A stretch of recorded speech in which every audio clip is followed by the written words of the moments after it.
Plant recommendation. Yeah, and if we can find houses around this, and they will find really helpful.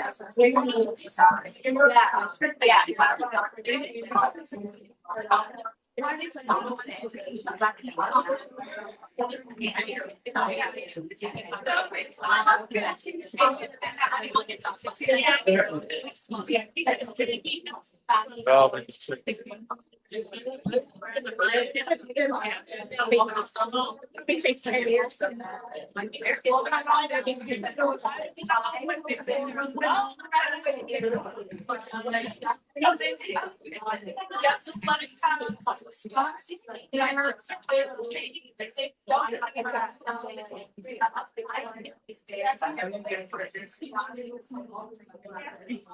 you're good. You're good. Say hello to everybody on Zoom.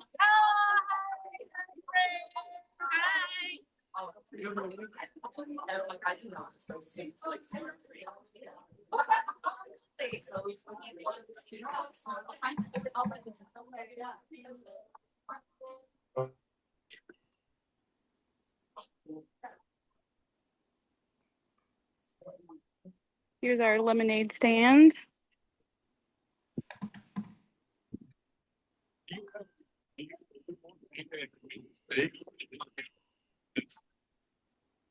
There's definitely a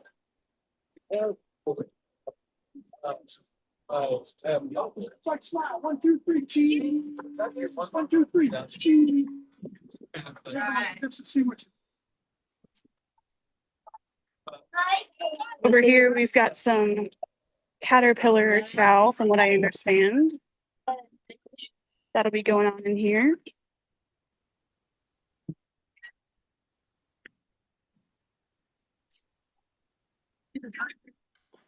That's where they came, but they so better. How are you guys? I feel like hung out feeling like I saw John over there at some point. Oh, did you? Oh, He was crouching down. I don't know if he's still there. maybe that's why I didn't see him. Probably. Yeah, I see his hat. Oh, yes. Yeah. Okay, I'm gonna go grab his name tag.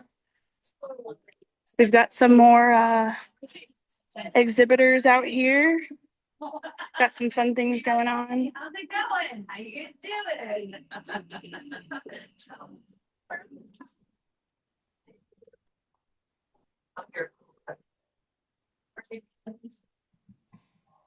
Valley.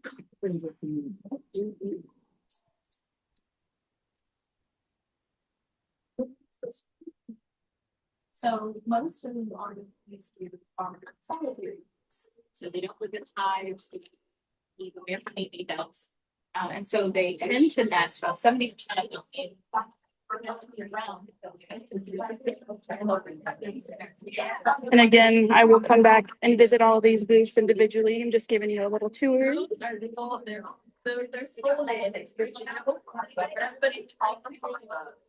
there are very. Oh, you're good. You're good. You're just live streaming.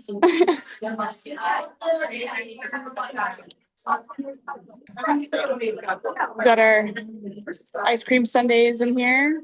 Yum. And then we'll go check out the band.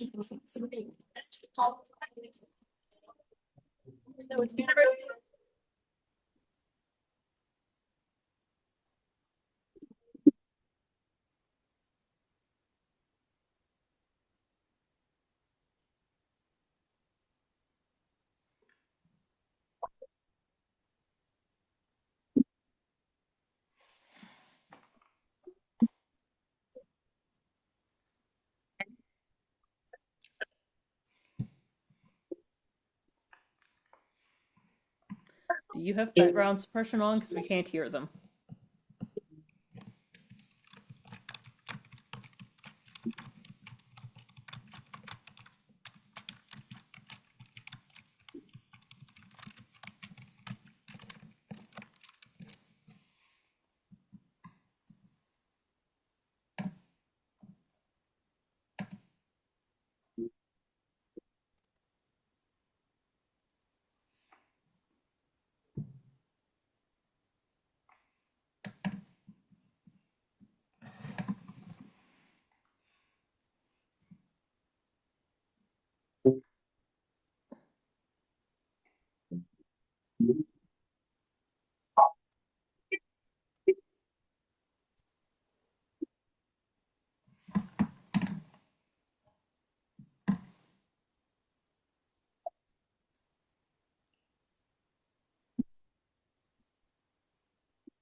This is Roy over here. That is Eileen's son, if you remember. This is his band. We can't hear them.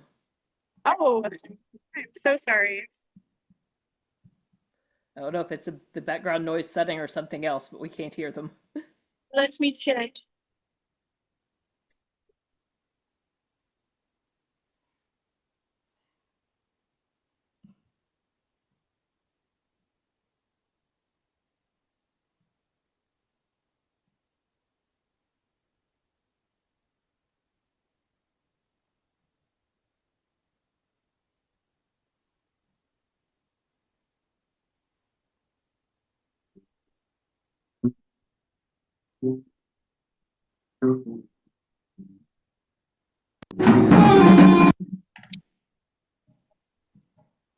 Well, we heard them for a second.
Hear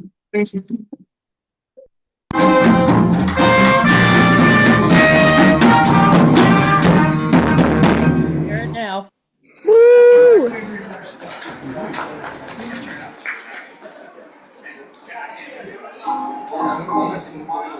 In keeping with our garden theme, that was cherry pink and apple blossom white. Does that sound any better or no? Yeah, sounds good. How's the balance? How's the balance?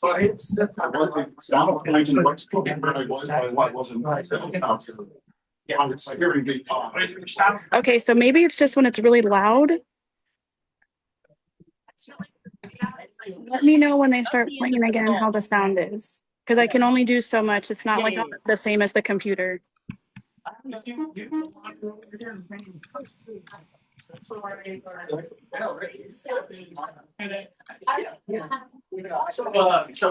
Okay. Okay. Let me know when they start playing again how it sounds. Because I did something.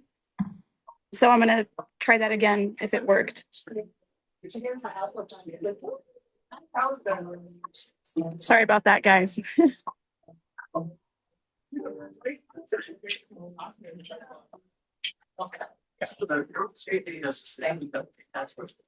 That's what's supposed to be awesome. Saturday.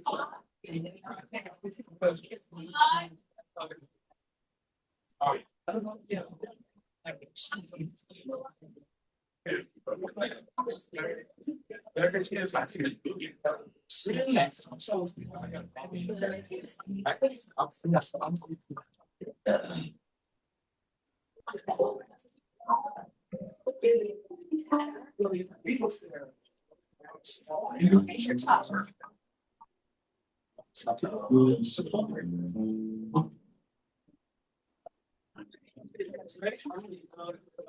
Oh, excuse me, I'm sorry. Your beach all over. Oh, hold on.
That looks good. All right, guys, check out this lemonade. It's called Coco Chill. Yum.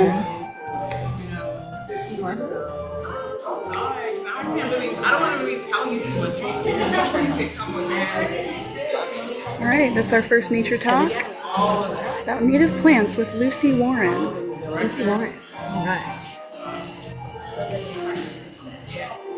Yeah, I thought it was really cool because they came in the storyline. And when I came, because I did an audience talk. Because I learned too from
Just give us a couple more minutes. I'm gonna. Oh yeah. No problem. Rebecca was like, "Oh, you have to be exactly on time." Hey, how are you? Susan. How are you doing? Pretty good, how are you? Good. It's been so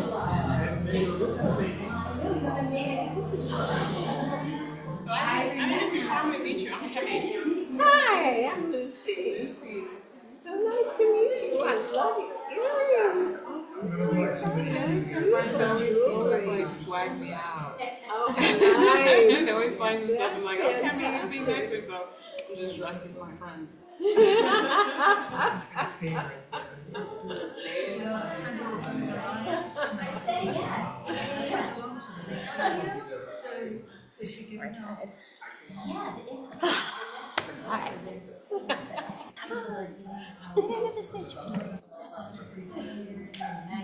Is it live stream? Yes, I'm zooming right now. Hi, Zoomers. Yes, it's Zoom. We're doing like a live stream of the event for some of our like people that couldn't make it. Oh. Yeah. So that's why I'm holding the camera in your face. I'm not. I promise. There's a reason for it.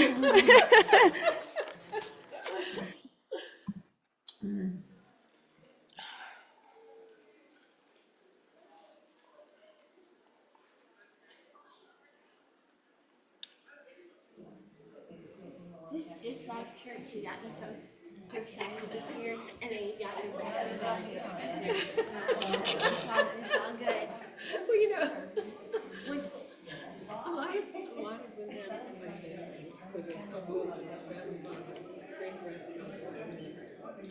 but this is the first time I've ever been in front of them. I mean, I but I was like, well, we'll keep it familiar here. So, Maxim, and I'm going, I'm crunch. Whoa, wait a minute. Yeah. So I was the black sheep. What am I doing here? It's good. I think there are people out there, but they're gonna do it. There's a lot to do out there. So, Oceanside. but we should First place, musicianship, showmanship. I think we should go. And at each got musicianship and third place. Yeah, she said, Oh, how wait a couple of fun. few minutes. Come on in. I do miss those days. Oh, it's pretty big still. Yeah. Are they still HLX or are they something different? Oh, okay. Oh, I forgot to show you. I walked past a garage sale this morning. Look what they were selling. Remember that thing? I did not buy it. She's Quicksilver. Roller coaster. Did you get the aloe on the live stream? I haven't yet, but I will be doing that in a bit. I want to hold it. I know. I really do. Oh, yes, he is. You guys, there's a live owl here in the building, Got a picture, but you'll have to. and we will go by and check it out Awesome. because it's pretty cute. Mm-hmm. I was trying to catch him after this. Get over it. You gotta let me know when you're coming. There you are. Hey. Hi. Good. Good to see you, Michaela. How are you? Good, how are you? I'm good too. Oh my gosh, good to see you.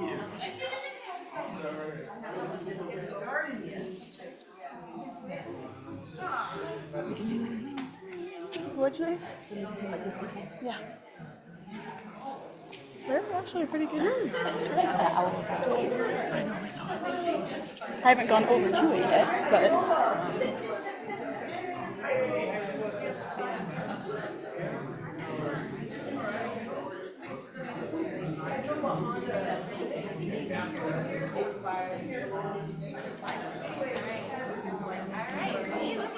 All right.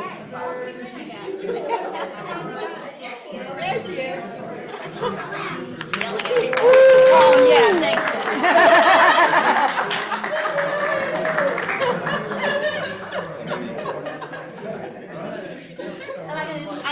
I thought that's why we were waiting for you. No, I thought you just wanted me to see it. Hello, everybody. Thank you for coming. I would like to present Lucy Warren, who is a longtime native plant guru of Southern California. We're very pleased to have her. And yeah, I can't wait to hear what we're going to learn. Thank you, Miranda. I'm very excited to be here. I love it when there's a new native garden in San Diego. I think that's fantastic. So I wanted to talk to you a little bit about California natives, why they're so special. And oh, clicker right here. So here we go. So why would you want to work with natives? There are lots of myths around native plant gardens, and some of them I'm hoping are starting to dispel. But we have such an incredible environment here, and we have plants that are so special to where we are that when you put in a California native garden, you really are taking advantage of where you're living. We're not Florida. We don't have a lot of palm trees. Well, we do have a lot of palm trees. Not native. But only one that's native. The rest of them are aliens. When you work with native plants, you're really working with habitat preservation, and you know how developed California has become and how much land has been sacrificed from the native habitat. So including native plants in your garden, in your landscapes, is a way of helping the environment even more than just the plants. So when you install a California native landscape, you're really working with the environment, and as opposed to when you have a lawn that's turf, you can save as much as 60 to 90% of the water that you use, because these are the plants that developed here and are really here to survive, with or without us. So as we work with them, I'll say probably, I don't know how many times, we want to emulate nature. As much as we can, we'd like to emulate nature and do it in a very beautiful and thoughtful way. Also, when you have a native landscape, you're looking at far less maintenance. You're not mowing the lawn every other week. You're not using a whole bunch of supplements and fertilizers that you're buying. You're working, again, to create an ecology where these plants you can enhance their environment gently, but they're the ones that want to live here. And as I said, there have been a lot of misconceptions about California native plants and California native landscape. One is that if you put in California native plants, your garden's going to look dead and half of the year. It's just going to look drought, dead, dormant, just like, well, our summer is everyone else's winter. So we do have plants that go dormant, but that doesn't have to be how your landscape is going to look. The other one that I love is that if you put in native plants, the whole landscape is going to spontaneously combust because they're fire bombs. What's interesting is the fire bombs are really the alien grasses and plants that have been brought into this environment, not the native plants. Like mustard. Like mustard, and I have some things to say about mustard. People think that it's really difficult to create a California native landscape. And in a way it is, because what you have to do is throw out all of your concepts of typical horticulture. Plants that are from other areas have different requirements. They grew up in different kinds of environments. So if you try and treat them the way you treat your geraniums or the way you treat your vegetables, they're not going to be happy. And that would make them difficult. Instead, hands off. Leave them alone, and they'll do a great job. And some people think that the trees and shrubs that we have that are California natives are too big because a lot of city lots, and mine is one, a lot of these plants, a number of the plants are quite large, but we have such a wide range of plants that there are many, many plants that are perfect for patio gardens, for small landscapes.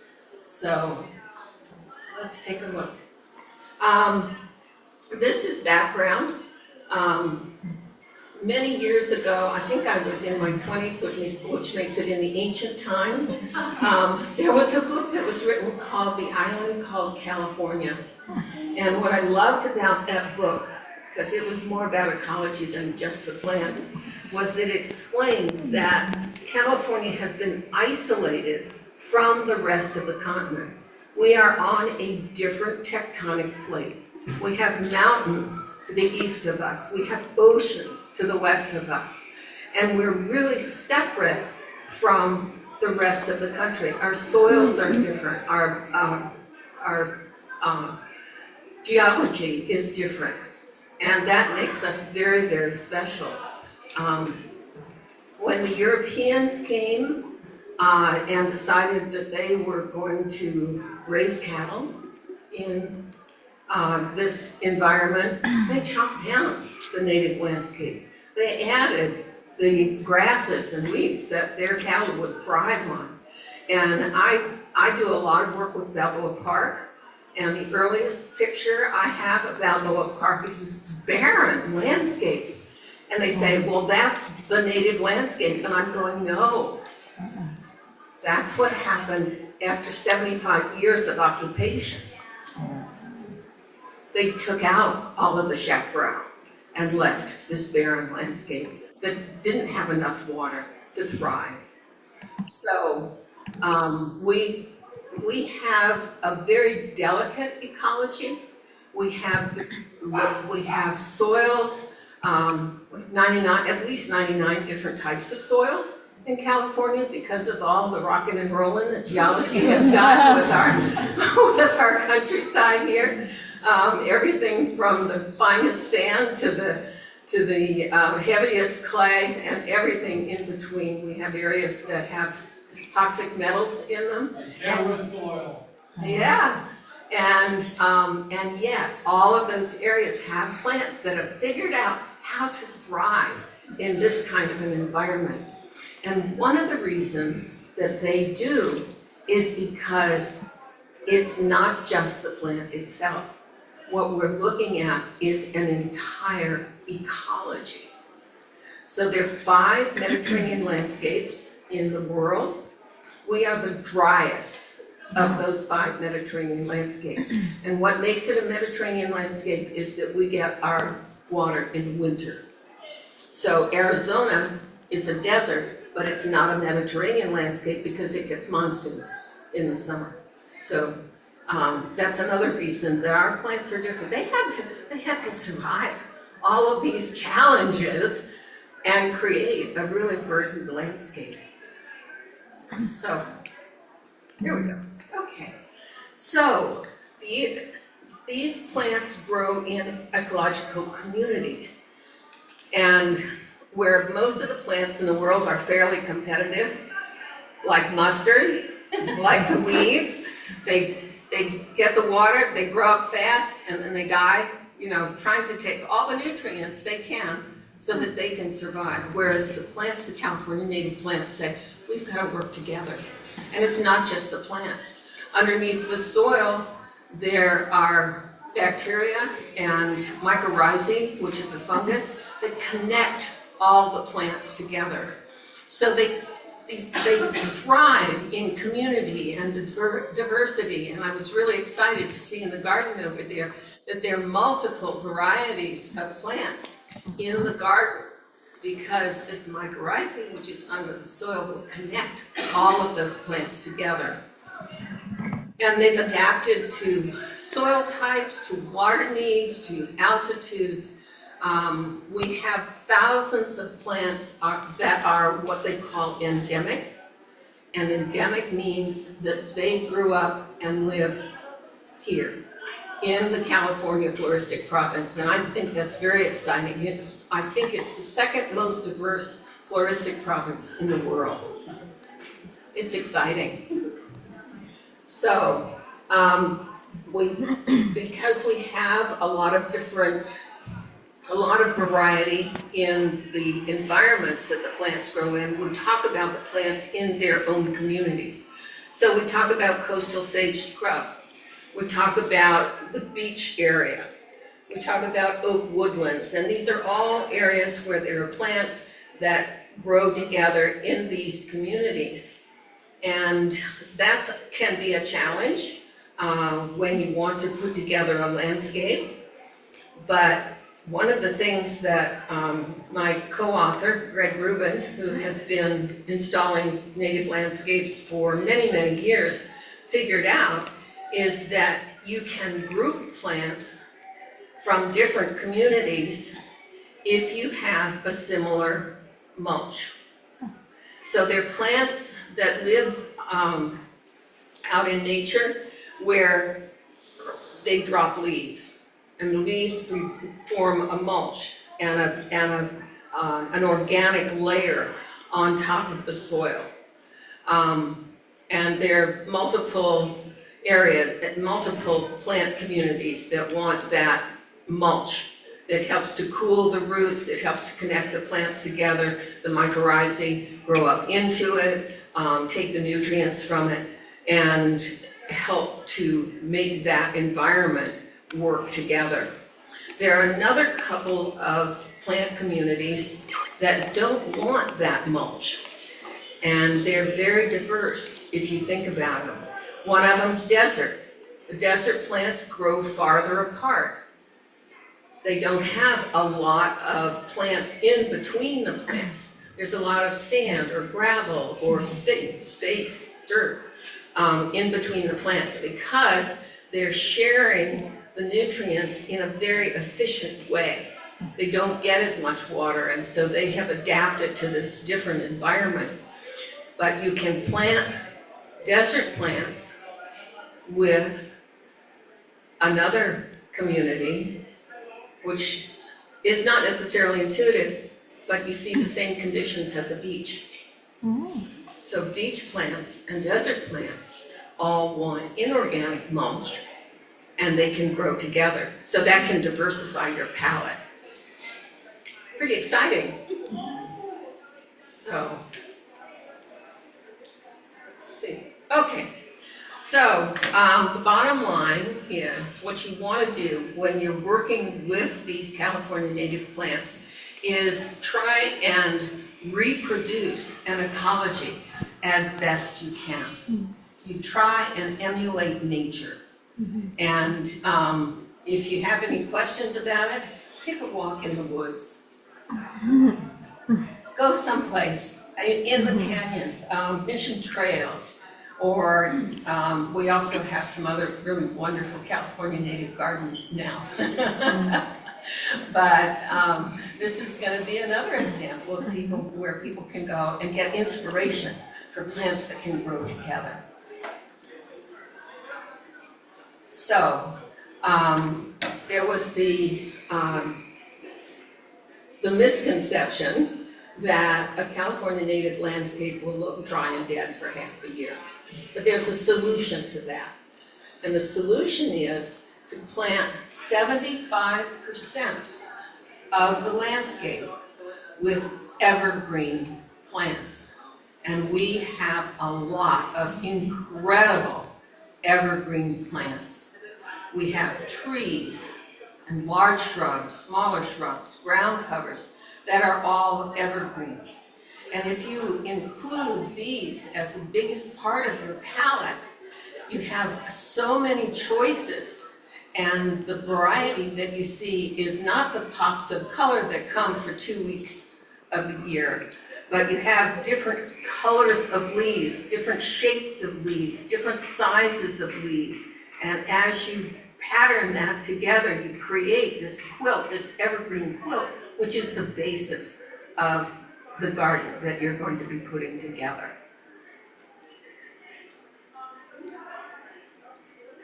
So, the rest of the garden, this 25%, is where you can pop in your seasonal flowering plants. And we have so many of them. It's amazing. Spring is when you see the most of them, but we have plants that bloom all year round. Not the same plant, different plants. So if you put these plants in places where you can easily deadhead them or behind the shrubs, so that when for example, a bulb leaves its dead leaves, it's hidden by your basic evergreen palette, then you have a beautiful landscape all year round. And a number of the evergreen perennials also flower at different times of the year. So you have that variety all year round. And there's some that require a little more maintenance. I'm thinking about an Erigeron, the WR, which is the seaside daisy. And that's one that if you deadhead it throughout the year, you can get that to bloom, I'd say probably about 9 months of the year. So, but that requires a little bit of work on your part. It's not as hard as mowing the grass every week.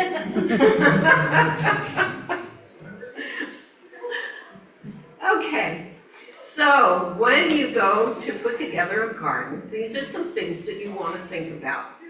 You want to select the plants that are compatible. They have the same kinds of requirements, same watering needs. Obviously, something that grows in the desert is not going to need the same amount of water as a plant that grows by a stream bed, an ever-running stream bed. So you want similar soil types. Some plants thrive in more sandy soils or well-draining soils. Some do really well with the clay soils that we have. And we have so many different soils that's something you need to consider. And also remember the mulch type. And altitude is a variable. There are plants that will grow up in alpine that we would have a really difficult time growing here. But that's a more logical consideration. And when you go to design a garden, start with your blank slate. You can draw a design of the space that you have and consider how large each of those plants is going to be as you put it in. And you want to start with your signature plant. What is the plant that's going to be the largest plant in your garden? And where should you put it so that it has enough space around it so that when it grows up, not when it's in a pot and it's this big, but when it grows up, it has plenty of room to shade your house and become a wonderful solar appreciation for your garden. Then you go to the next size plants. So you start with the signature, maybe it's 1, maybe it's 3, then you look at smaller trees if it's a large garden, or maybe you just kind of hunker down to shrub sizes. We have so many so many different plants. And if it's something like a manzanita, think about that plant, because we have manzanitas that are as large as small trees. We have some that are small shrubs that'll only grow maybe 3 feet tall. We have manzanitas that are ground covers. So there's so much variety. If you like a particular type of plant, you can find one that will fit the needs that you have in your garden. Same thing with ceanothus. And I have some examples of a few of them. So you work your way down, and you start with the biggest things, and you put them in and scale them on your little diagram. How big are they going to be? And then put them, place them. And the interesting thing about that is you will find that you will buy far fewer plants. And that'll save you money, which is a good thing. Okay, let's look at some plants. I just use these as some ideas for you, just to show you some of the diversity that we have with the plants.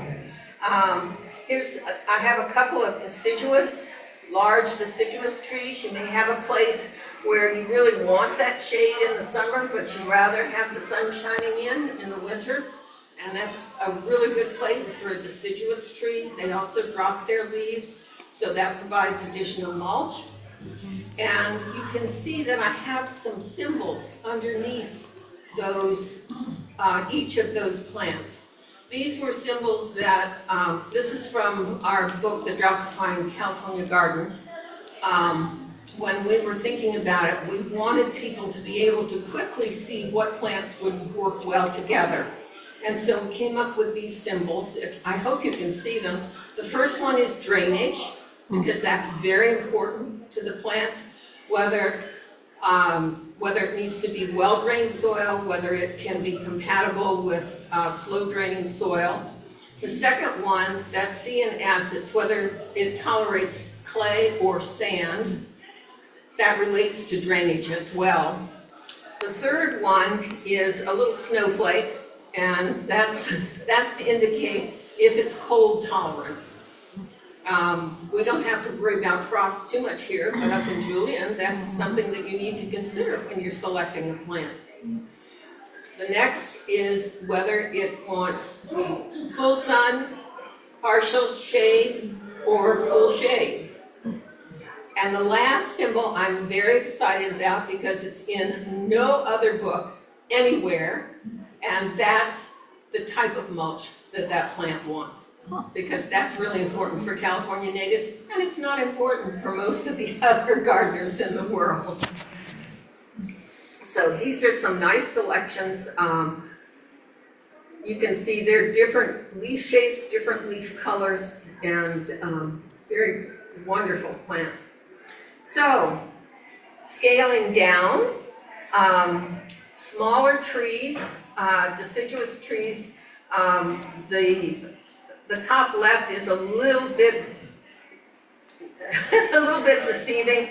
It's a desert museum Palo Verde, but it has a ceanothus behind it. So if you can ignore the purple, the desert museum is a wonderful plant for an inorganic garden. And you can see it has very different requirements from some of the other ones that we have.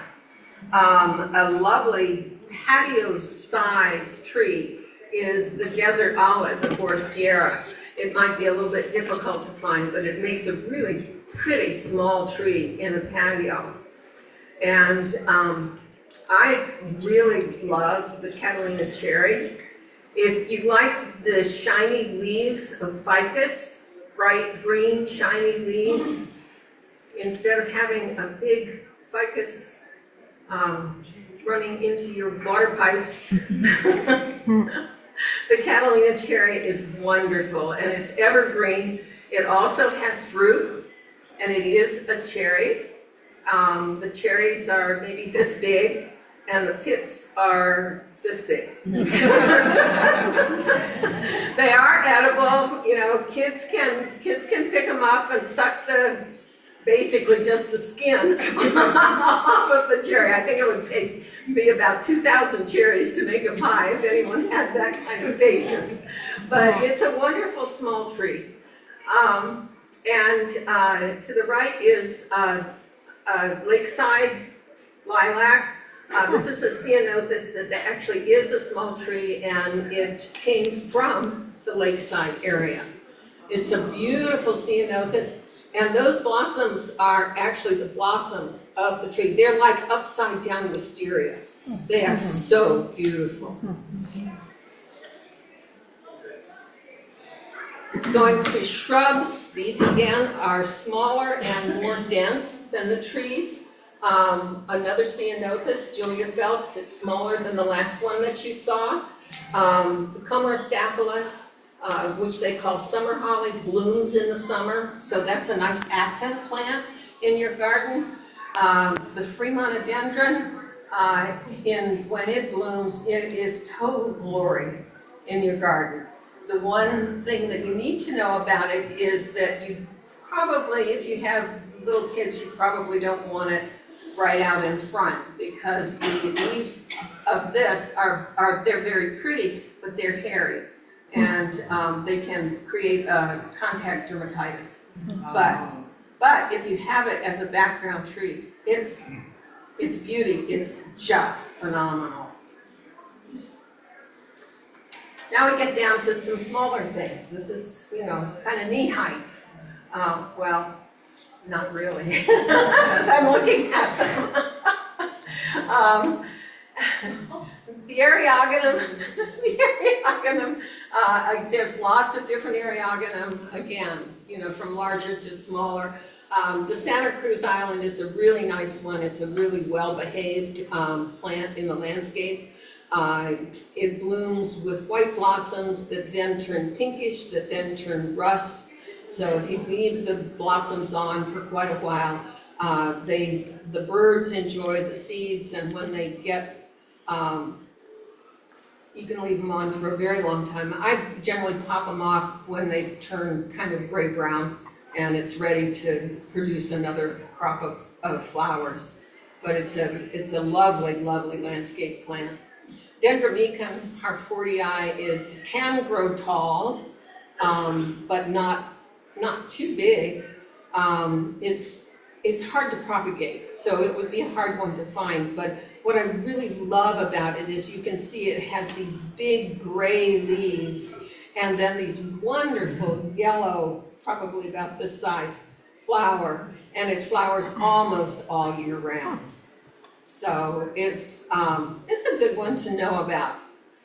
And the bottom one is one of the Arctostaphylos or manzanitas, and that's a shrub. Again, it'll grow maybe to this high. And the new growth on that is red. So again, you have that color interest throughout the year. And some ground covers. The Baccharis pilularis, the pigeon point, is a low ground cover with bright green leaves, and it will cover a very large area. This is a wonderful slope stabilizer. If you have a slope and you go, oh my God, what am I going to do? These connect with each other underground, and as opposed to the ice plant, which once you get a big rain, the whole hillside comes down. These will hold the hillside up and go, ha ha. Some people wonder about, they love the idea of a lawn, and you can see on the right it's not a grass, it's a carex, and it's a different family. So it's a wonderful lawn substitute, and it can also be mowed, but you probably only want to do it a couple of times a season. And then the ground cover, ceanothus. And some annuals. These are perennials, but they'll come up in a season and then they'll disappear. So, here's a really basic California landscape. May look familiar, maybe one in your neighborhood. And it's been transformed. with California natives. So, just a couple of ideas for a native landscape. You can see we have some different plants, some different opportunities. Here you see the 75% evergreen perennials. Dry stream beds, wonderful accent to a native landscape. Here's the carrots. Looks like fescue. Kids love to run through this. It only grows about this high, and they run through it, and then you see the wind waving the grass. It's really fun. And it needs only a small amount of water, less than half what regular grass does. Then your color. You can add opportunities for birds. And once you're done, you may want to have it certified as a wildlife habitat. So, thank you. Give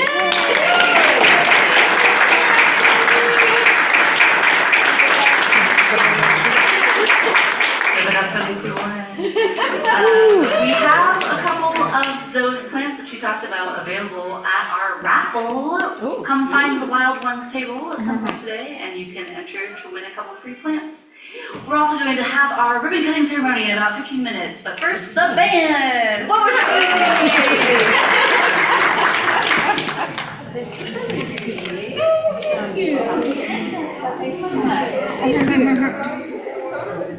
I thought the ribbon cutting was.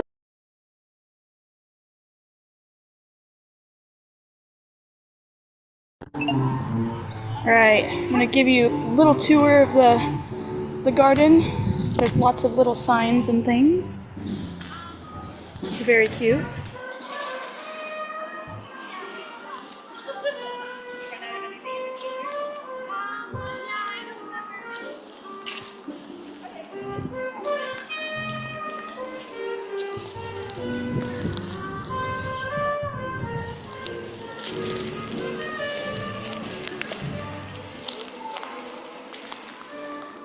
Here's the milkweed for the butterflies.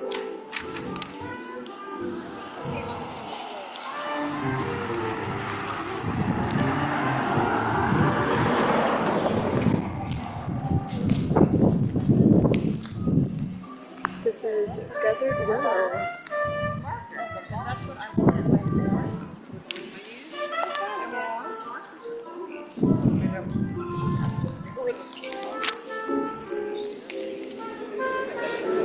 This is called Toyon? Not too sure how to say that one.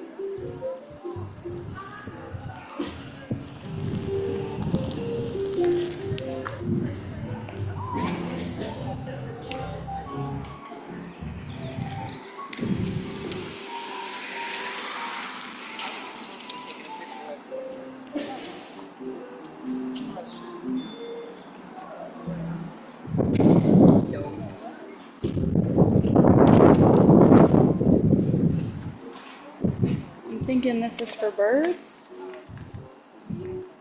Maybe there's like bird seed in there.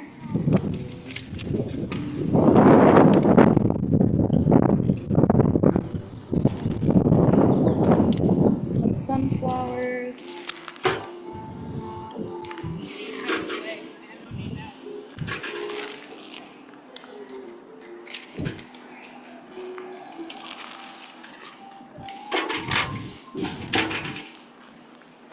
This one's fun. Sticky monkey flower. It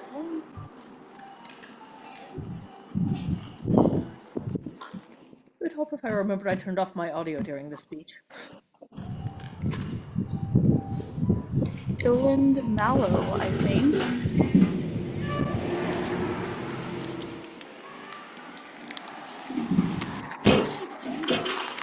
Bladder pod?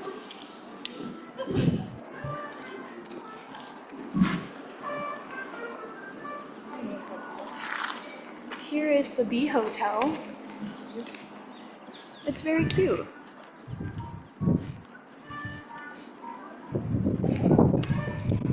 There's some baby blue eyes. There's a reason they're titles. Yes, but I'm recording.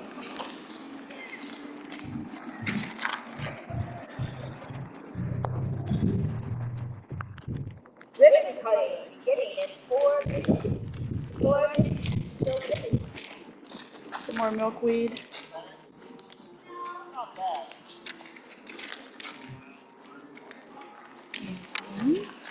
It might be, no. All these cute little things. But people are gonna be all the way down there. I think I can also just be louder. I think this is a craft Is that good? Okay. that you can make at one of the I can't booths, hear you. Like this. and then you can put it here on the fence. How cute is that? 3 minutes.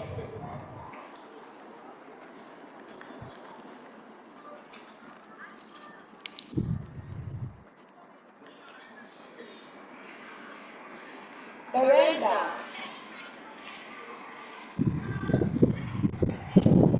Here's our bench. Yeah, you saw that, didn't you? Oh, it's okay, actually. You're invited to explore. See? He said it's okay. No, it's not. What if you step on a pollinator? Well, that's why you don't step on the pollinators. You stay off the trail. Stay on the trail. They got here late, but they just set up and down. Well, they got time because there's still 3 more speakers. We're gonna listen to you know. I know. There are lots of those little things on the fence. It's very cute, actually.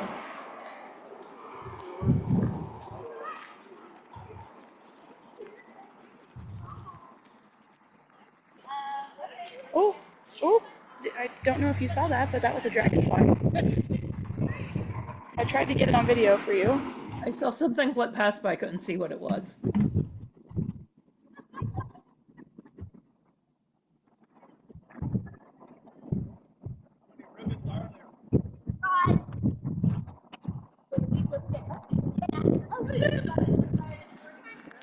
Then that's cool.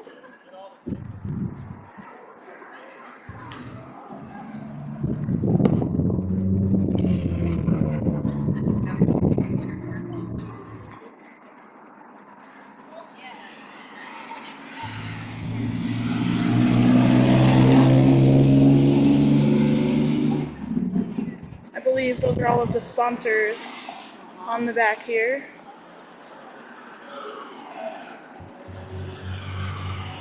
Oh, here we go. Check out this California poppy. Puppies, puppies, puppies, puppies. Very pretty.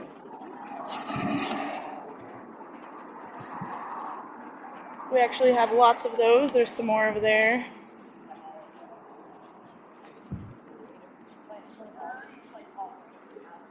I think so. Here is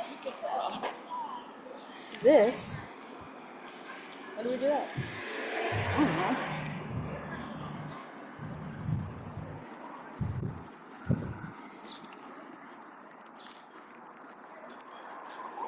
And here it is from the opposite end. We'll get the front of the sign as well.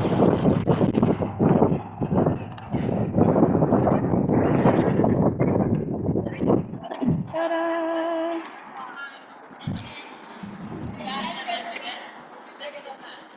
We're going to be doing our ribbon cutting, so we will hang out here for a few. Yeah. Cut it.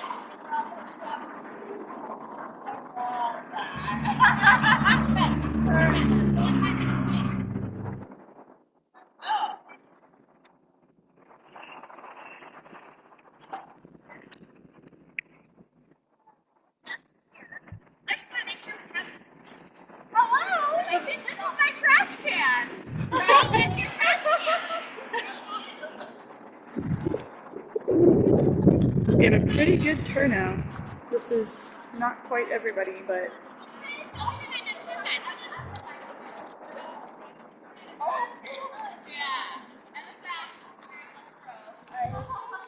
here's the mayor of Lemon Grove here.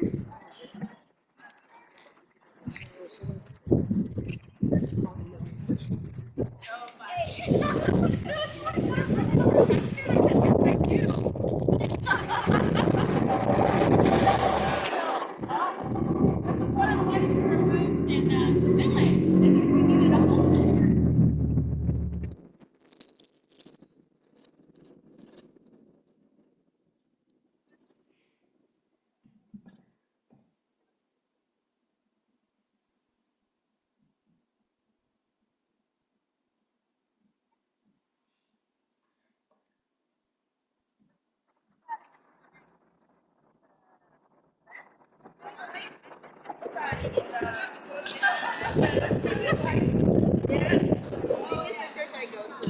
Yeah, so that's why I saw the event. So let me go see what's going on.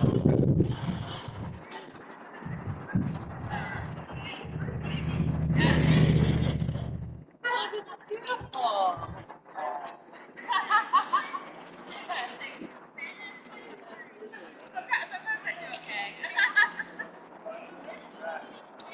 Exactly, that's my trash can, exactly.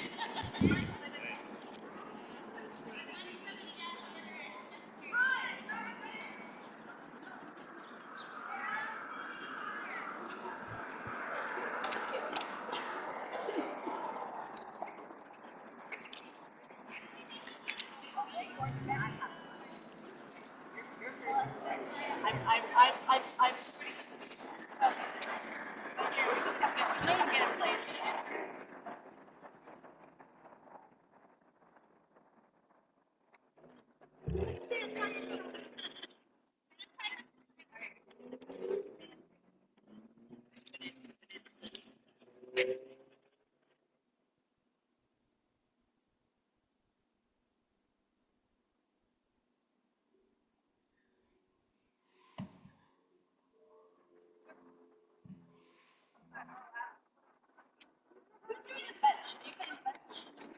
I am the official photographer.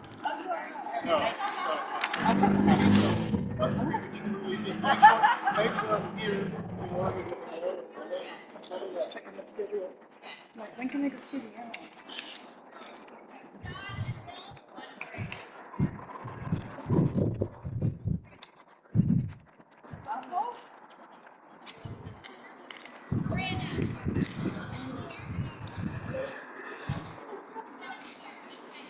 Well, there's some multiple ribbons, even on the.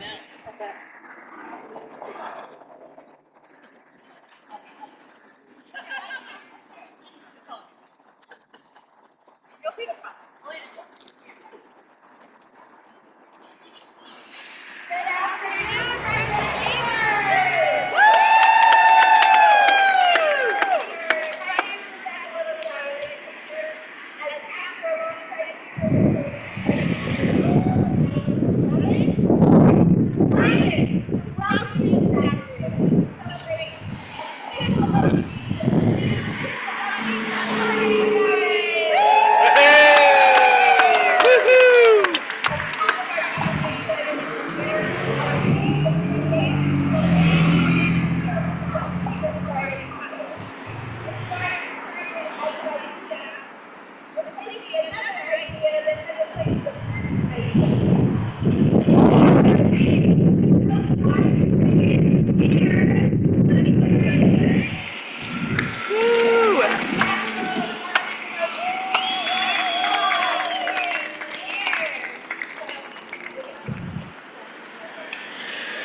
Yay, Miranda!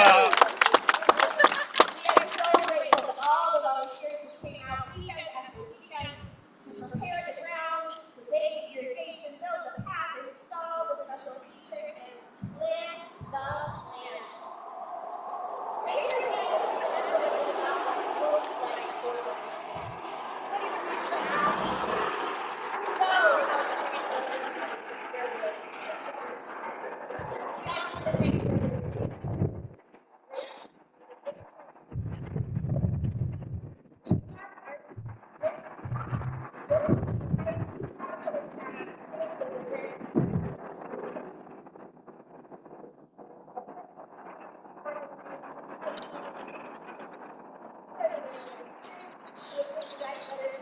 what do you think? We also want to thank Lord Music out there at Phillips Charter High School and all the students that are on here today and ready for our music. Here's what I got started with the site. One living with weeks. So today we'll be planting 6 ribbons.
The beautiful trash can! Woo!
Our final ribbon today is on our little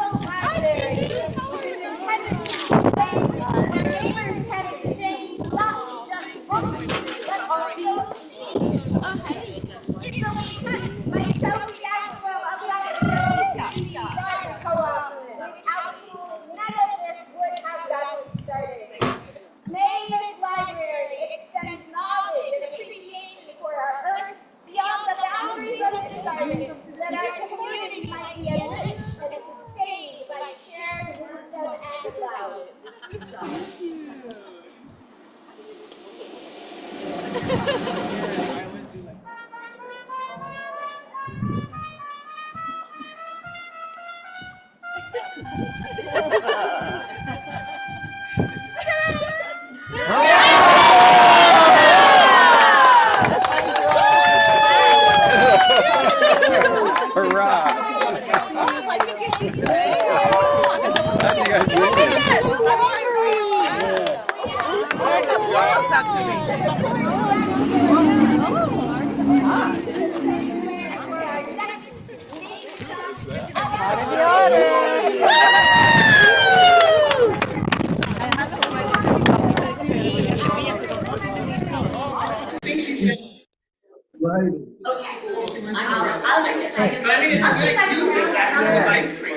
Well, I did see her with ice cream in her hand. It's hard to compete with ice cream.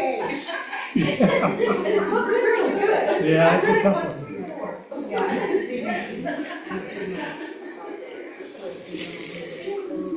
Close it down. Shoot people in there. Too much going on. Everybody, this thing, go eat.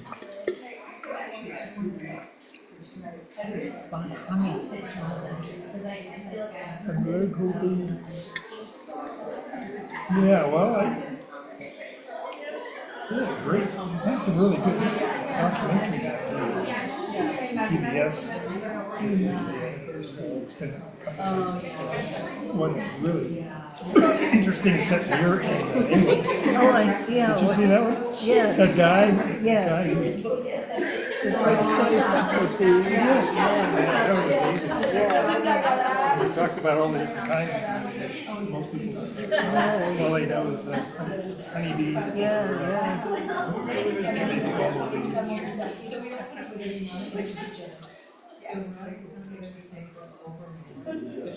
So I do notice a difference. A lot of variety of bees in my garden.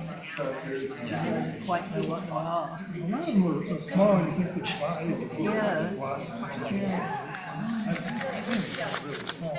But I saw the opposite the other day. Months ago, maybe. Out by the bougainvillea, outside of the sidewalk. And there was a trimming something, and there was this thing that flew in, and I thought it was a bird or a hummingbird. Really big. Yeah. It just kind of hovered around. It was a bee. Big. Yes. Furry bee. Yes. Yellow fur. I had to look him up, to see who he was. There's not really bee, but you don't see him. Probably a queen bee. Hello, everybody. Welcome to our second talk by Kemi Pavlicek. Give it up for her. Woo! I met Kemi while we were doing a conservation event down in Old Town, where she is the purveyor of San Diego's only honey boutique. Check her out. She'll show you some of her products here, but you can also go check her store in Old Town. It's called Savage Beaches. Okay, thanks. Welcome, Kemi.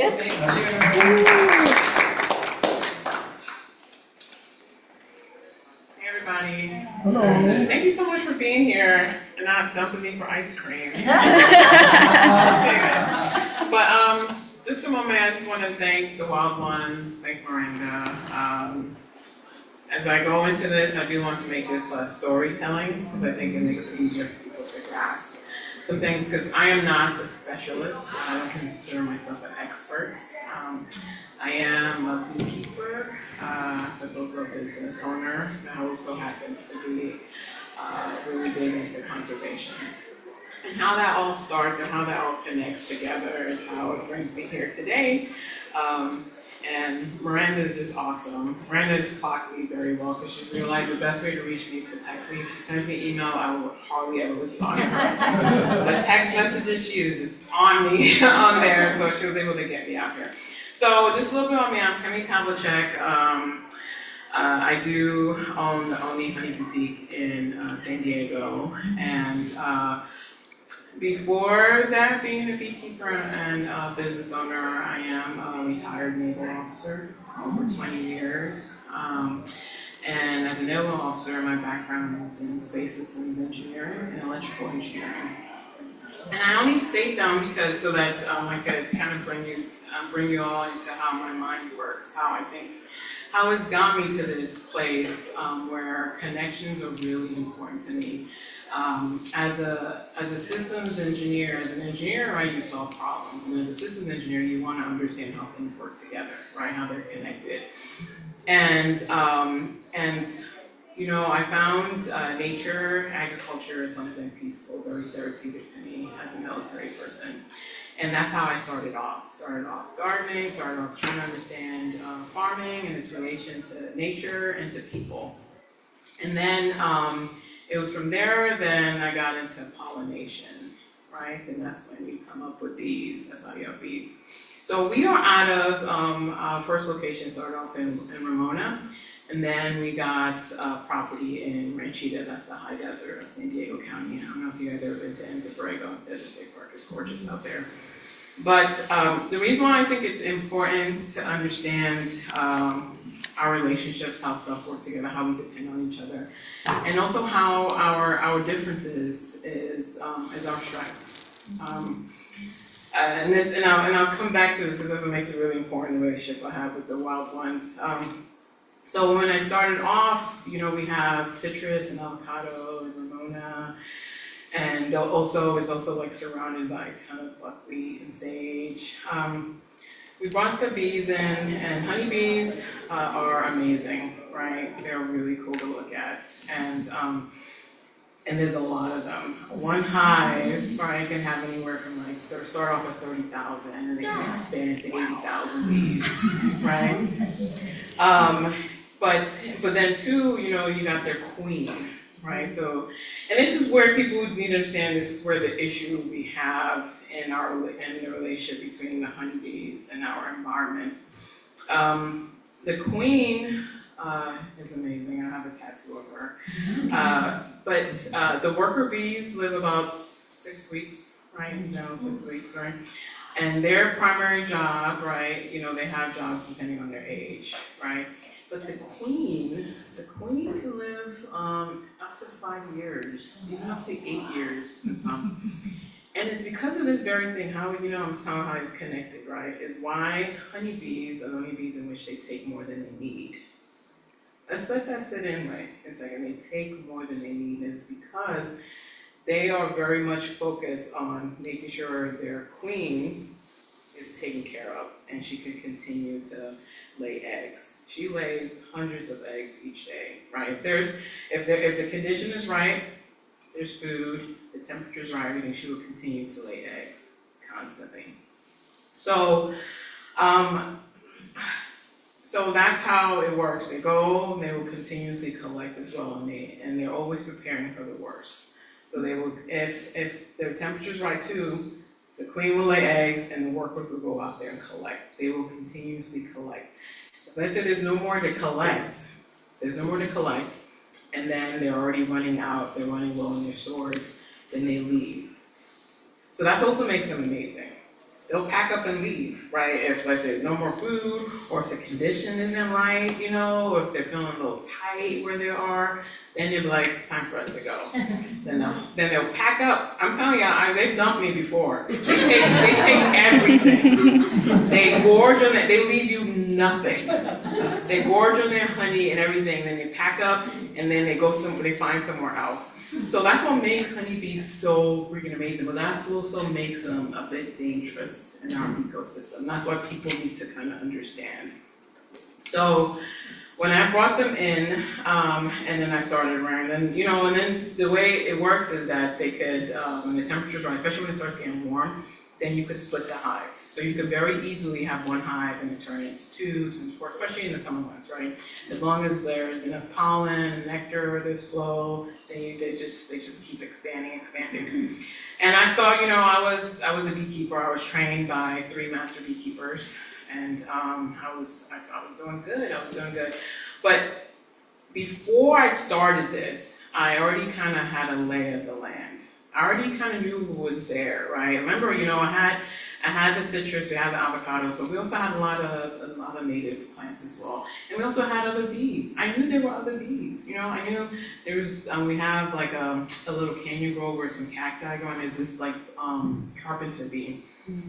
Black beauty, just black African beauty. She was so bossy. She don't like coming anywhere near it, you know. And then we had once in a while was spotted bumblebee, you know, and then once in a while we have like this. It was your sweat bees. They're like neon green, you know. So I knew they were there, right? And they kind of was part of. It didn't come together to me, the whole relationship, if it would become an issue, because no one has told me that. So within like the first, it was after like 2 years is when I started noticing something was wrong. Is when I started noticing that I wasn't seeing the natives anymore. I wasn't seeing them. I wasn't understanding what was going on. You know, beginning I was like, it could have been maybe somebody took pesticide, you know, or something. And you know, you do have that. That's another discussion on the pesticide issue. But I had to figure this out. You know, I am an engineer, right? I had to like figure it out. So I did some searching, and I was like, hey, you know, honeybees, native bees, and then the article come up. There's research out there that says that there is a conflict. There is an issue where when you have too many honeybees, they start to starve out your native bees. I was flabbergasted. I was like, what? Because you know, especially lately, with all the call it greenwashing. You know, beekeepers are seen to be like the best when it comes to the agriculture. You know, we're not like those like ranchers. You know, things. We're beekeepers. We're saving the world. We're helping pollinators. You know, and to come to the realization that you might be part of the problem. You know. So this was very early in our business creation. This was typically early, and I was still trying to think about expanding and then going into pollination. But so I needed to figure this out. I was like, this is a problem, and I don't like it. So what I did was I took the research paper and then I shared it with the Beekeeper Association, Beekeeper group online, and it didn't go well. They did not like it at all. And I was surprised. I don't know, I guess I was a bit naive, you know, because you gotta understand, you know, I was relatively new. This is going on, 2-3 years, you know, but then you have, these are family businesses, right? These are like 10, 20-year, 30-year, 40-year businesses where they've been, you know, their bees, it's their way of living, their way of life, and then to come in and tell them that you have a problem, you are causing a problem.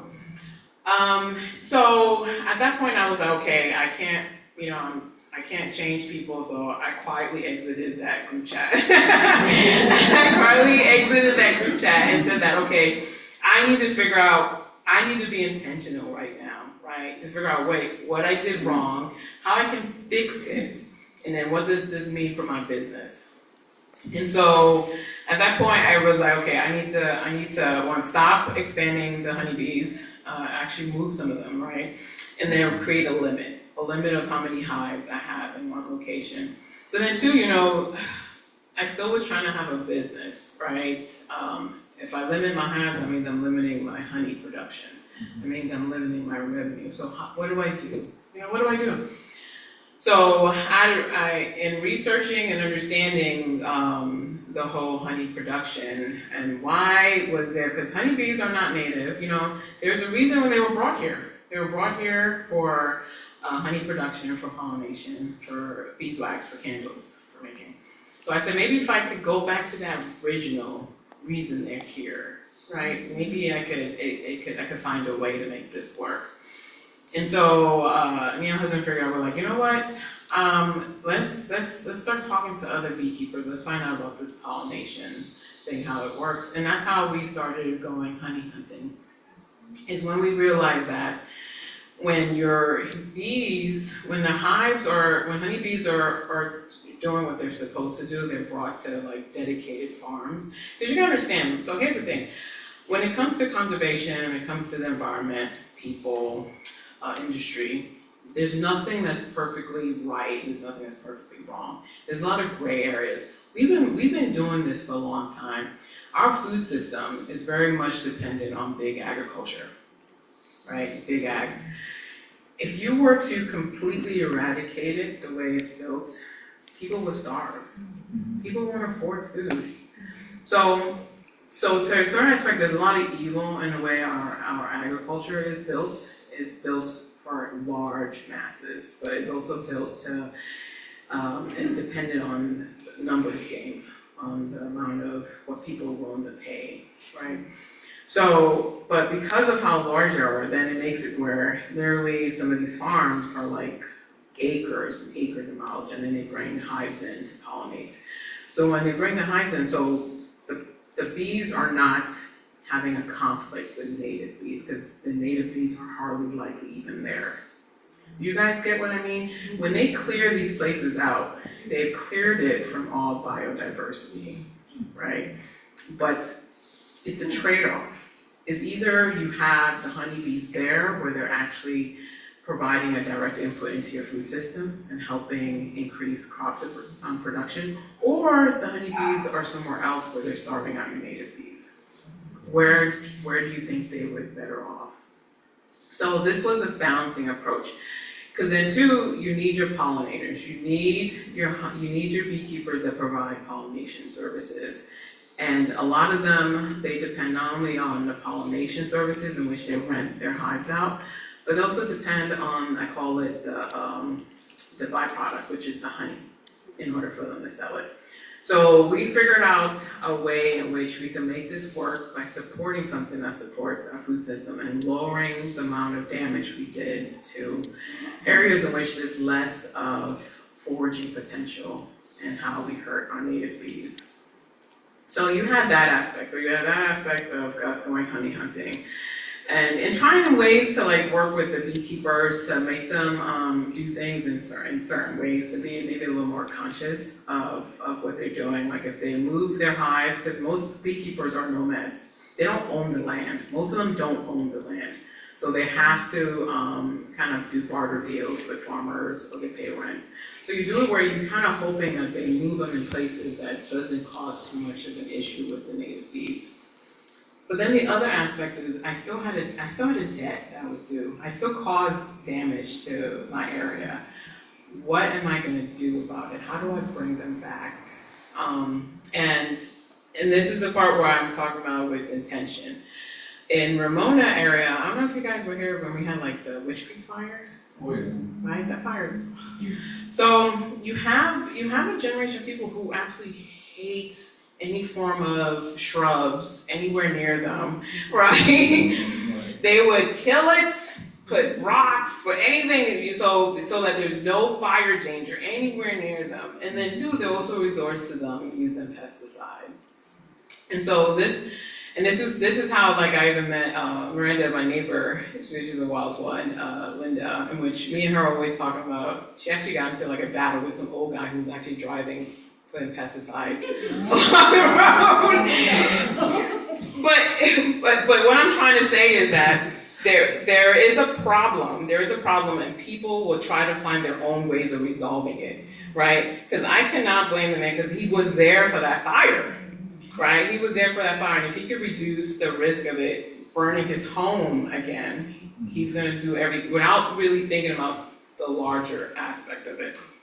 So I put an effort to, one, start learning a little more about the native bees, what I need to do to get them back.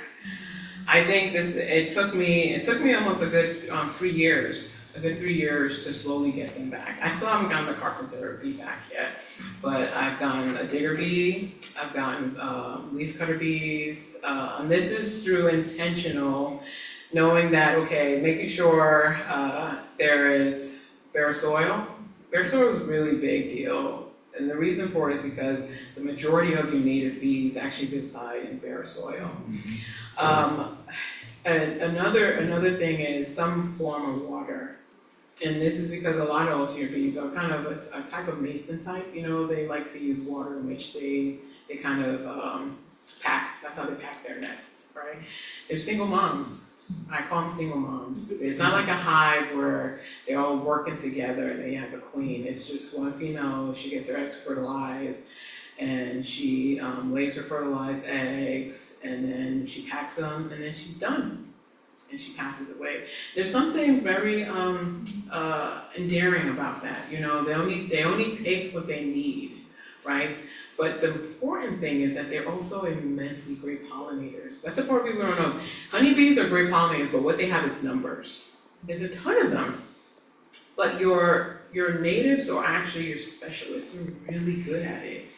They're almost 9 to 10 times better pollinators.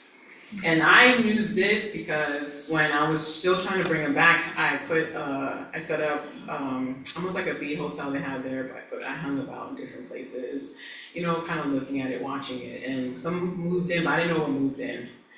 But I started noticing my avocado trees were getting cuts on it. Like, it drove me crazy, because I was like, what is eating my avocado tree leaves?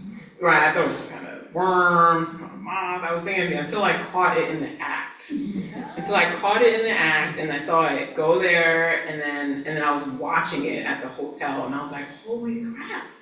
I was like, that's a leaf cutter bee.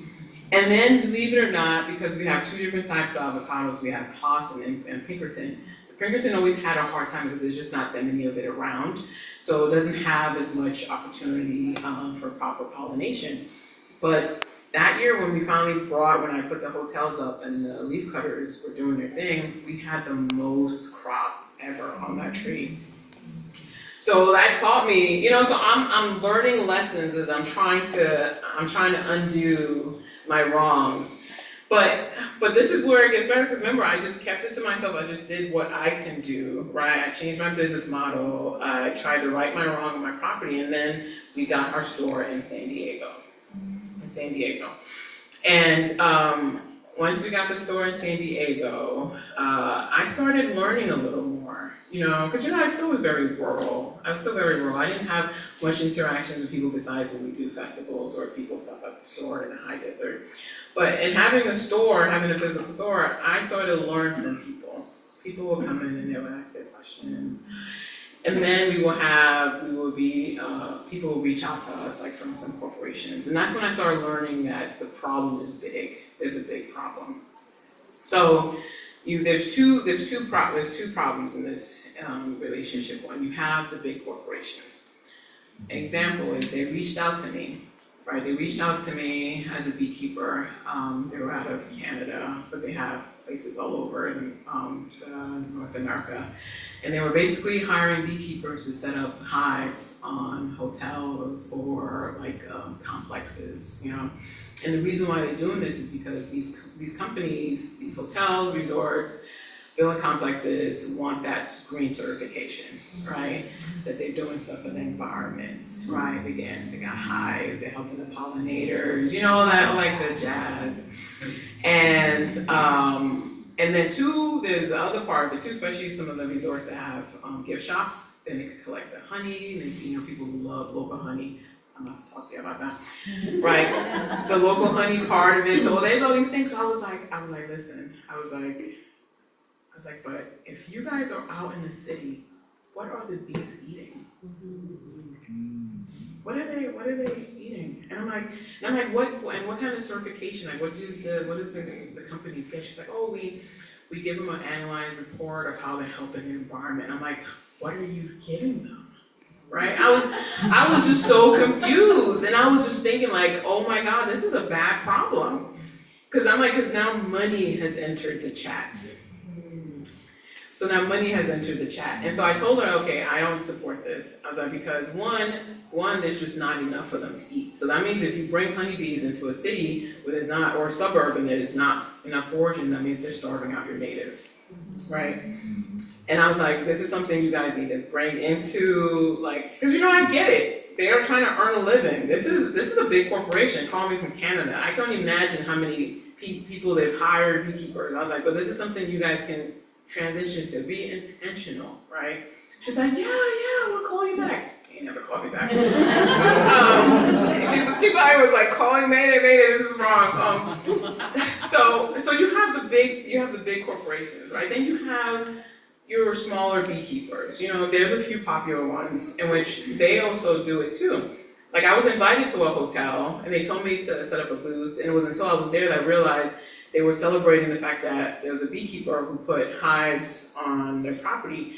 And I'm telling you, I'm here, this is like off of the 5. There's no breeze because all these tall buildings are surrounding me. There's fake grass.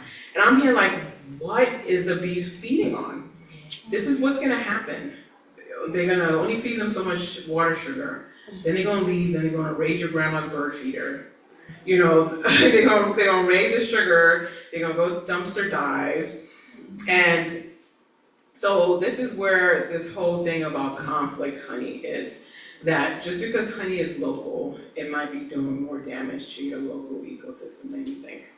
I know we have so much minutes left, but what I'm trying to say too, you know, community, we're all subsystems, you know, systems of each other, and that's why I really appreciate Miranda and the Wild Ones bringing me in, because I speak in a way in which most other beekeepers and most conservationists cannot, because they have not been in my shoes. They are not business owners. They don't understand the money aspect of it, or even the marketing. And this is stuff that we have to learn in order to compete. We have to learn this to compete. You have to understand the nuances of it, or we're gonna lose this battle on it, because it's money always wins. Anybody got questions?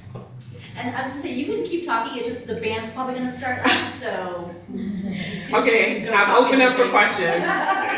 When you talk about the native bees being like more efficient pollinators, is that more efficient with like how much space they pollinate, or like what does it mean to be a more efficient pollinator? Meaning a lot. So you have a majority of them which they're specialists. So so there are specific flowers, shrubs in which through the eons they have this pact with this special plant, in which they know, like some of them have, like they're built different too, like certain tongues, so they can get to the pollen better, or they hold it better, or even how they jump from one bud to the other, so that makes them where they can pollinate it more efficiently.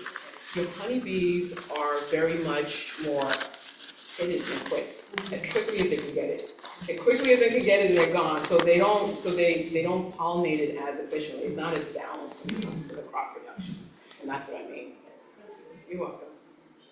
So the role of the natural bee is to be pollinator more than the honeybee. Is that right or wrong? I think you could say that. I think you could say that because the honeybee, their focus is on getting sugar and getting the pollen as quickly as possible so they could feed their eggs, so they could feed, because the queen is just going to keep laying. Your native pollinators, it's important too for them, but I think it's because a lot of them are, what is the word the native plant lady said? Like, they're local to it. They've developed a relationship with them. Endemic, exactly. And that creates, so that creates this certain kind of relationship where they do it properly because they want that flower, that shrub to be there for them. So, and the problem with that, if that's the problem. So if that flower or shrub dies off, then it's very likely that bee can die off. Or if that bee dies off, then that flower dies off. So that's what it is. But you do have a few natives who are generalists as well. But they are the type where they only really just take what they need for rearing their eggs. And that's it. You had mentioned like way earlier that sometimes the bees will just up and leave you. Yeah. Were there signs? Did they show you signs? Like, are they like feeling distant? Yeah, I mean, so the times they've left me. So as a beekeeper, what you're doing is you're trying to create an environment to induce them to stay. It's in their nature to do that. It is in their nature to do that. So a lot of times, some of the signs you do see is if they're going to split, they'll have they'll create a queen egg, right? So some of them is a split. So some of them, especially if it's tight, if let's say they're like, okay, this is tight, we need somewhere bigger. So they might split. So they'll have some queen eggs, right? And then the young queen or the queen, they will just leave with her entourage. So sometimes for those, you do end up having to kill the queen, the eggs, so that they don't split. And then once you see that, you're like, okay, I probably need to give them another box. There are other ones where it's a comfort thing, right? Like if I know one where there was a rainstorm, I couldn't get out to the high desert in time, and a moth went in and laid an egg, and then the egg was basically eating and pooping through their comb, and so they was like, we ain't doing this right now. And they was like, where this chick at? She ain't come here to her jam job. And I get to them in time and they left, right? So, and another time that I had another one where it was an ant infestation, I could not figure out the ants.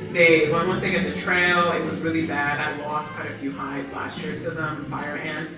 And those two, they end up leaving. So sometimes you really can't figure out, especially more of your feisty ones. They just like that. Yeah. Any other questions? Do you know around how many other beekeepers are in San Diego? How many beekeepers are in San Diego? Oh, there's a lot of beekeepers. Have you been able to change anybody's mind? So let me give you an example. I had one in which he came. I'm not gonna tell you who they are. I'm not gonna put their spot, but he came to the boutique and he wanted me to come because it's hard times, you know. You gotta understand, people are trying to earn a living, right? And not everybody has the ability to either be as versatile, or be as creative, or whatever the reason is. Some of them, they built their business for a while, and it's fear of the unknown and not knowing. So I get that. And so he came and they were like, okay, they're doing something different. They're hosting like classes, classes to teach people to beekeep. I think they used to do bee rescue, and he said the bee rescue business is going down because everybody's doing it. So now they're doing like classes. And I don't have issues with classes. The only problem I have with it is I need them to tell people the full picture. The problem is they're not telling people the full picture. People literally I have people who come to my store after they've done a beekeeping class with a beekeeper, and they don't know that there's a difference between honeybees and native bees. And they don't know that there's a conflict issue. They don't know that maybe you shouldn't have 3 hives in the middle of Miramar where there's nothing for them to eat, So they're not telling them this, right? So I told them, and he was like, hey, we would love for you to come and talk. I was like, okay, but let's just let you know, I'm gonna speak the truth, right? I don't play games with that. And then he was like, what's your problem? I was like, I don't have a problem with honeybees. I was like, they are amazing. Like we would starve without them, but they have a place, they have a purpose. And so do our native bees. You have to understand, how do you balance the two, right? And so he wasn't happy about that I was still gonna do that, and so he still went about his business. So, and there's a few others who are like that, and it's unfortunate, like they say, the call is coming from inside the house, and it makes it hard for me because I know a lot of conservation groups are very nervous around me. I'm the dirty beekeeper, and I get it, but the problem is, we have to learn that our differences is what helps us. Because like we are in May, we're launching a native bee campaign. And this campaign is to make it where it's easier for people, regular people, the people I meet in my store, to get onto conservation, to learn about native bees. And the way that people learn is through consumption. We are consumers, right? And that's the one thing I do think the conservation field is not understanding. People like something tangible to do, something that connects, something that doesn't take them too much away from their day-to-day adulting, right? Because lately it's adulting, right? We've got to make it easier for them. So this native bee campaign, we have 3 different ways. You have tattoos are popular. So I have a friend who owns a tattoo parlor, and people can get a tattoo of a native bee that we sponsor. Then we have it where people can do a poker room, where they can visit small businesses, and then each small business would sponsor a native bee. It's make it easy for people to, one, connect and learn, or they could adopt a spirit bee, and then it'll be on the map. It's using marketing, and that's the thing that the honey business, the honey industry with the beekeepers have been amazing at. The Save the Bee thing, it's been amazing. It's all marketing. It's all marketing, and it's something tangible, because people like that. People like, okay, I'm buying honey, I'm saving the bees. You know, it's just it's connected. It's connected. The conservation field needs to understand that they need to have more of a business and marketing mind to connect to people, make it easier for them to understand what's going on. Any other questions? Yeah. So what is your recommendation for how we buy honey? So let me tell you. Turkey on the honey? I know. So I started this thing, so local honey. So I know it's difficult, right? You as a consumer, you do kind of depend on the businesses to be somewhat ethical, to be honest with you, right? And I'll tell you right now, most aren't, and it's not because they want to be unethical, it's because they're just afraid of losing it. Now, for me, I provide people the truth. Like, I'll say that a lot of people, for some reason, they want honey from my hives, and my honey runs out quick because I don't have that many hives. And I partner with other beekeepers in Escondido, Valley Center, they're the ones who do pollination, so they take their hives to like avocado, orange, even ones to alfalfa. When people are like, I just only want local, right? They come to the store and we have like over 20 varieties of honey, and they say, I only want local. And I say, why do you want local? It was like, oh, because I think it's good. And I'm like, but what about that beekeeper that's helping put watermelons on your aisles, or the beekeeper that's helping with the charities? You know, all those, I was like, that is important. That is supplying part into a system, because do you know whether that cherry, you're not gonna eat that cherry because it didn't come from your county? You know what I mean? So I try to have you think that, because I'm trying to have people understand that local is good, but only if it's not endangering your environment.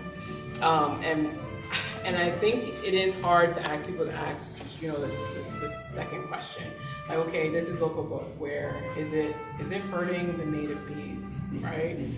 Is it? Like, like even some people like, okay, I want buckwheat because it's local.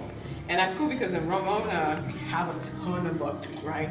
But let's say I put too many hives there and I kill off, but I give you buckwheat honey, but it came at the cost of taking the food source from the native bees. So on our website, we have it where when people pick a honey, it lets you know if it's conflict free or not. It's honest with you. Like, it's like, okay, this is it, but just know this is a conflict honey.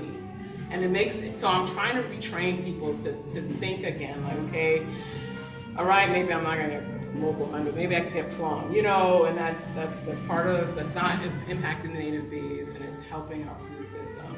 So we can slowly start pulling the threads away from this misconception.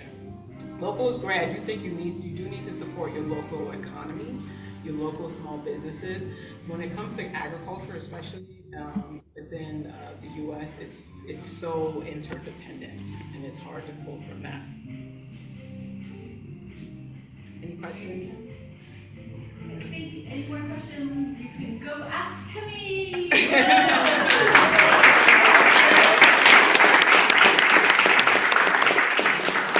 Thank you so much. That was amazing. I had a friend who popped in, and he couldn't stay for the whole thing, but he said he learned more in 15 minutes than he has in like the last month. Thank you so much.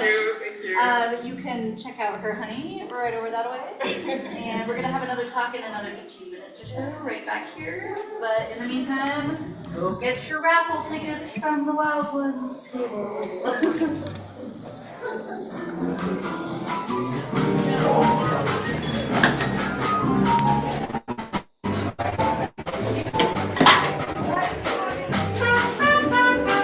Alright guys, we're gonna go check out some of the exhibitors here.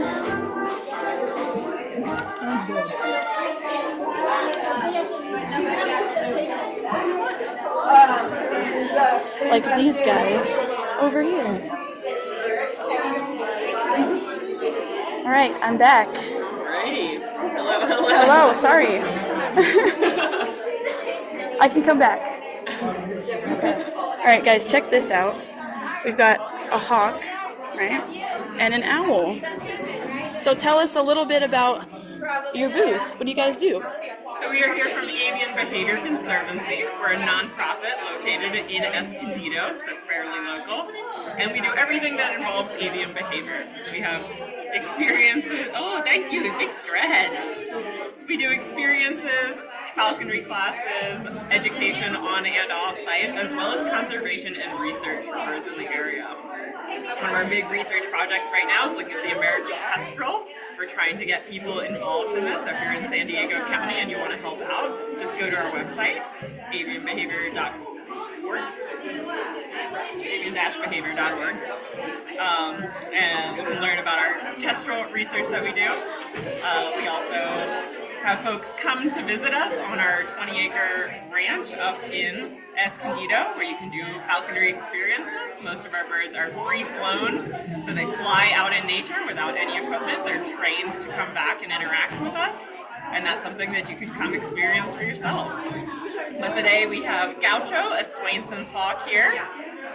This is Aldo, our great-horned owl.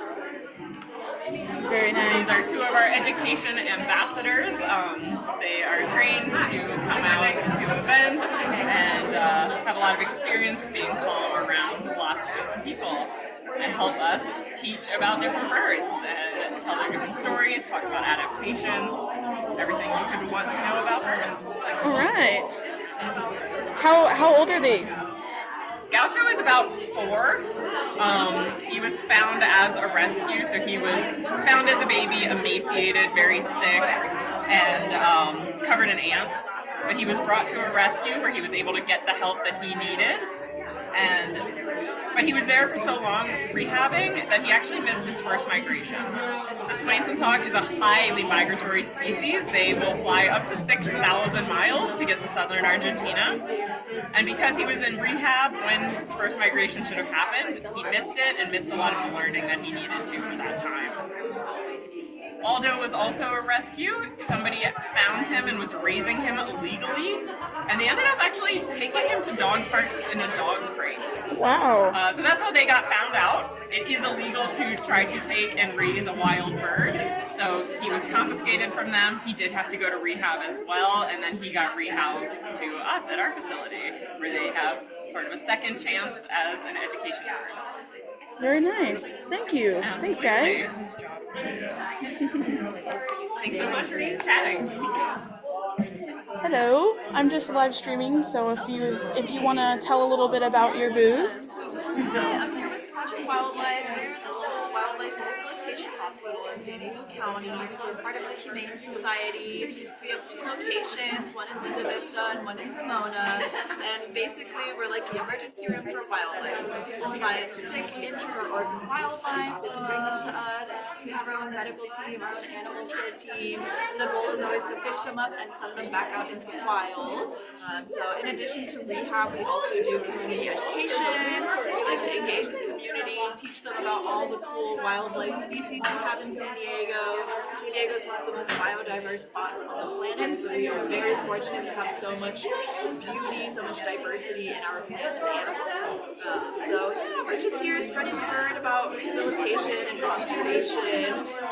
If you have any questions, you can go to our website. Like I said, we are part of the San Diego Humane Society, so if you go to their website, we have a whole page on our wildlife work that we do, as well as some resources for coexisting with wildlife, or resources on what to do if you find a wild animal that needs some assistance. Wonderful. Thank you. So much, yeah, and stickers too. All right. Hello. Good. How are you guys? I am just doing a little live stream for those at home. So if you want to tell me a little bit about your booth. I'm here standing over we started off all volunteer ways back in 2008. Now we have a restoration team, an outreach team dedicated to protecting, promoting, and restoring our natural environments, both in city heights and all across San Diego County. Couple of our fun things in our organization, we have our City Heights Canyon Loop Trail.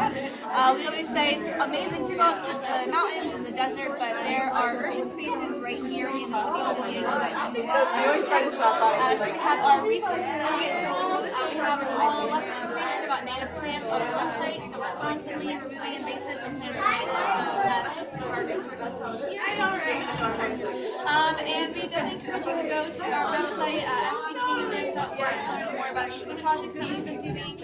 Again, all over San Diego, as well as native plant resources, and come volunteer with us. This is our favorite part. We have volunteer events every Saturday morning and monthly on Fridays in Mission Hills Canyon. So we would love to see you guys come out volunteer. It's a great way to learn about restoration practices, get your hands dirty, and yeah, we're always looking to get people involved. So our little spiel. All right, awesome. Thank you. Someone installed like the Floyd grass.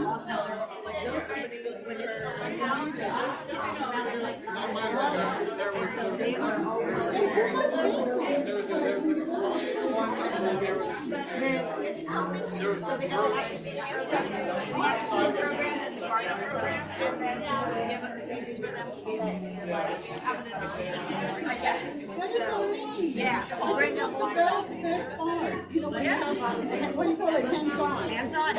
And they have pride in it too. Yeah, they have pride in it. And I think that's kind of a lesson in life for a child. Yep. You know, it was so nice talking to you. You enjoy everything? The birds are awesome. Hi there. Hello. Good. How are you? Good. I was told to come interview you about your booth. Okay. What do you want to know? You can tell me just so I'm live streaming. So if you want to tell me a little bit about what your thing is here, and yeah, whatever you feel like you want to share. So Busy Garden Co-op is a Neighbors Helping Neighbors initiative, and the way that it works is when somebody comes out and helps one of our projects, then they can either nominate an area for a project or their front yards.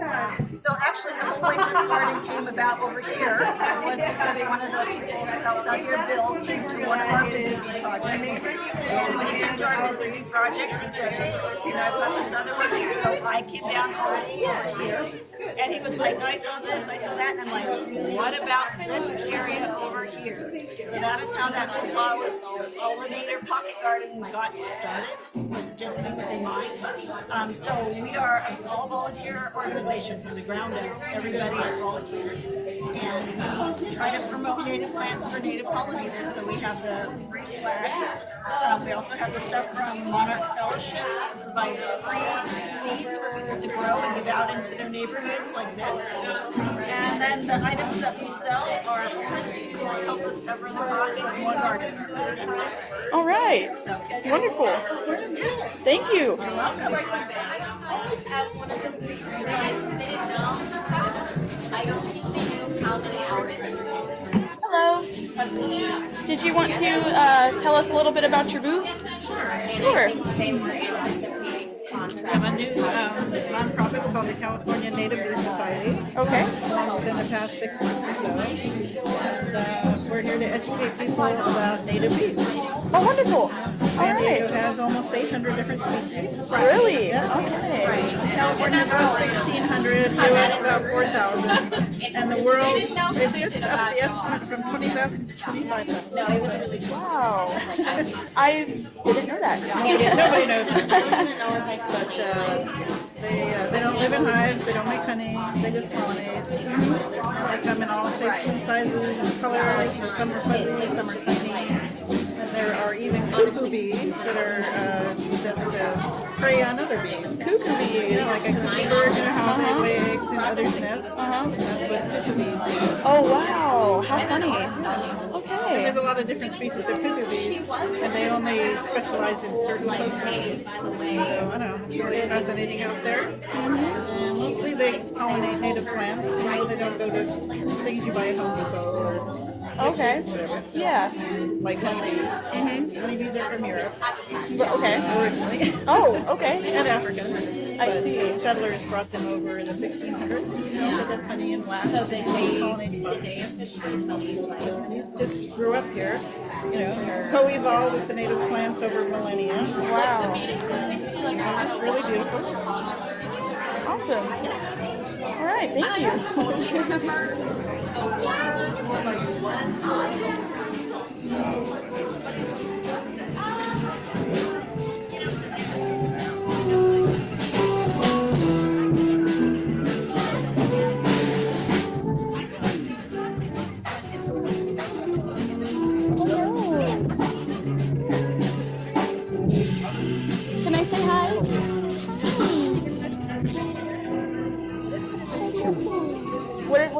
Trudy. Trudy, oh, what a sweet girl.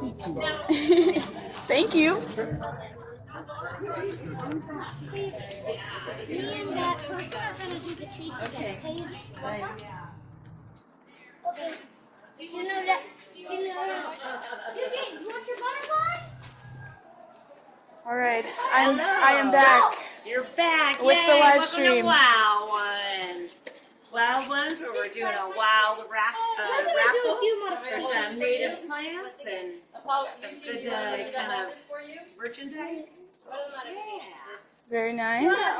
So tell me a little bit about what you guys do for out in the community. So Wild Ones is a conservation organization here in San Diego, and what we do is we give free native plants and seeds to people who want to increase it in their yard. And so we help with restoration events like this, like the Vista La Mesa restoration event. So we really try to get involved, and if people have questions or we're part of a resource for them, and we're all about native plants and pollinators. So yeah. Awesome. Cool. You can have it. You can have it. If you want, you can pick the color that you want. There's a little orange one. You can beef the Dark one if you want that. So go get 3 beanbags out. Yeah, absolutely. Thank you so much. Thank you. Thank you. Yeah, so this is a discovery. Hi, Miss Trudy. Hi, sweet girl.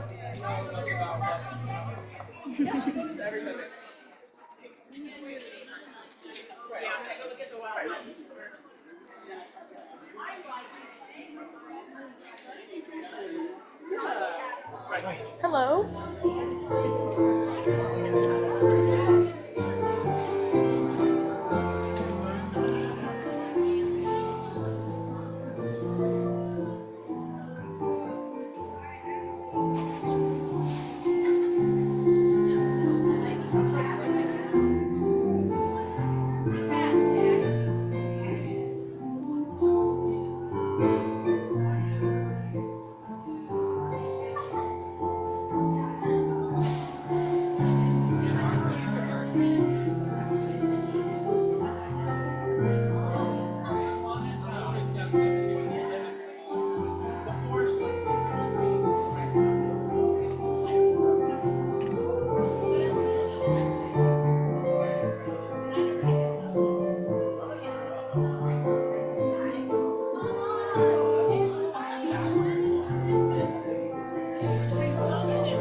It's 5:20.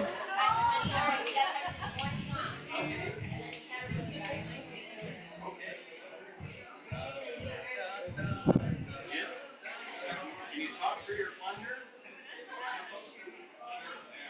First time through. First time through, have it really. Ready? Not yet. Jim's gonna. Jim's gonna play it through, and he's gonna talk it through with his plunger. Little seasoned plunger. Yeah, ready. One.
And now we invite you to join us in the sanctuary for our final nature talk from Ken Abernathy of Caterpillar Chow.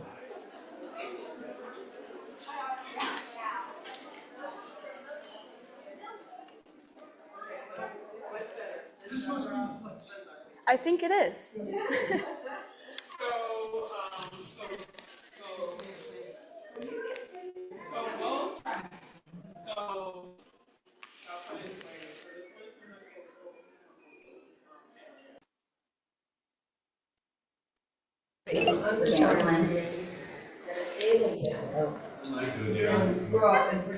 Okay, maybe not. Maybe I'm not supposed to be recording. Maybe I'm not supposed to be recording. And welcome to our third nature talk of the evening.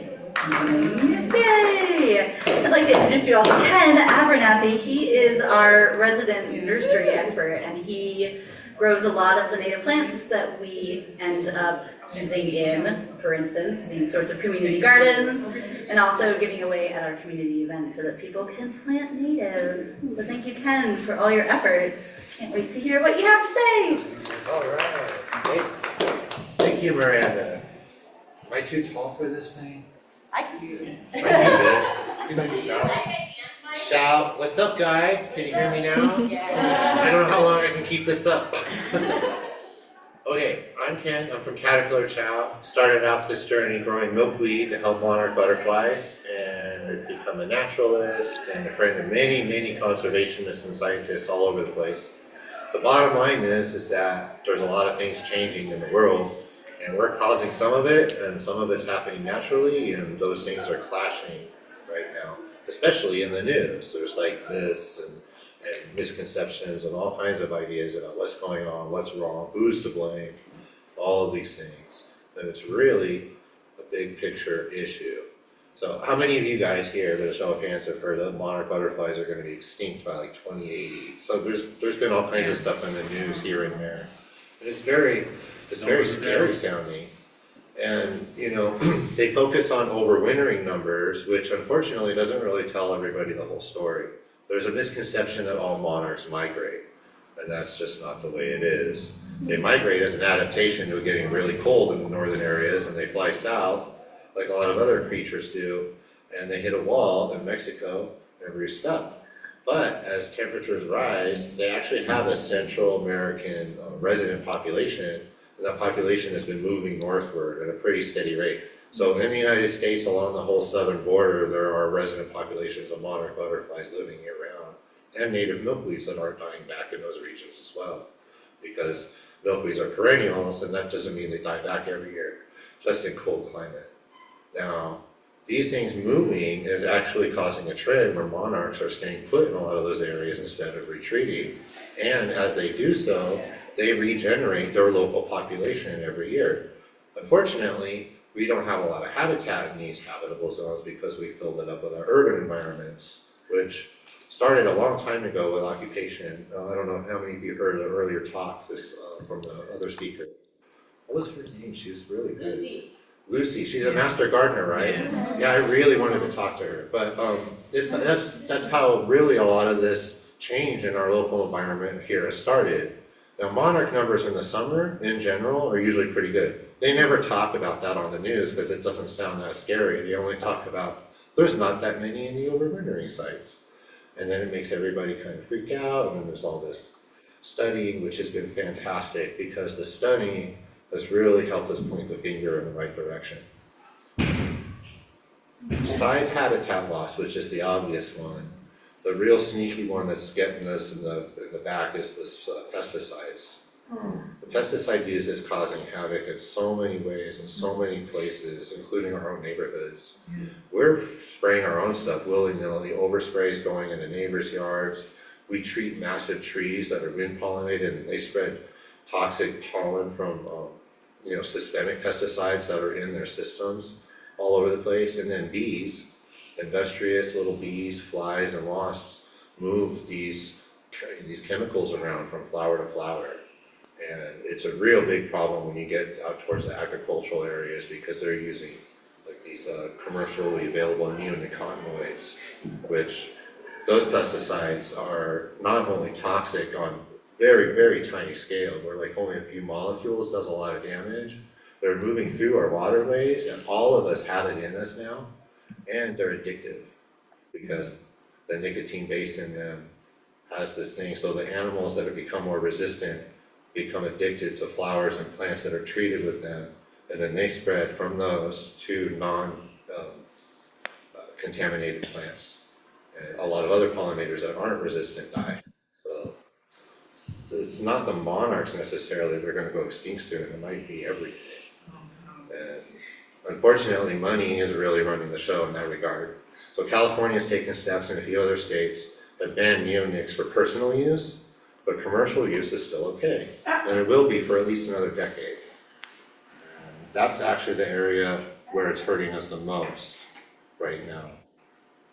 We're spreading all kinds of other dumb things on our own. We get mosquito. You've seen there's foggers you can put in your backyard. Spreads pyrethrins all over your yard. Pyrethrins on leaves kill caterpillars that eat them. It says on the package it targets mosquitoes.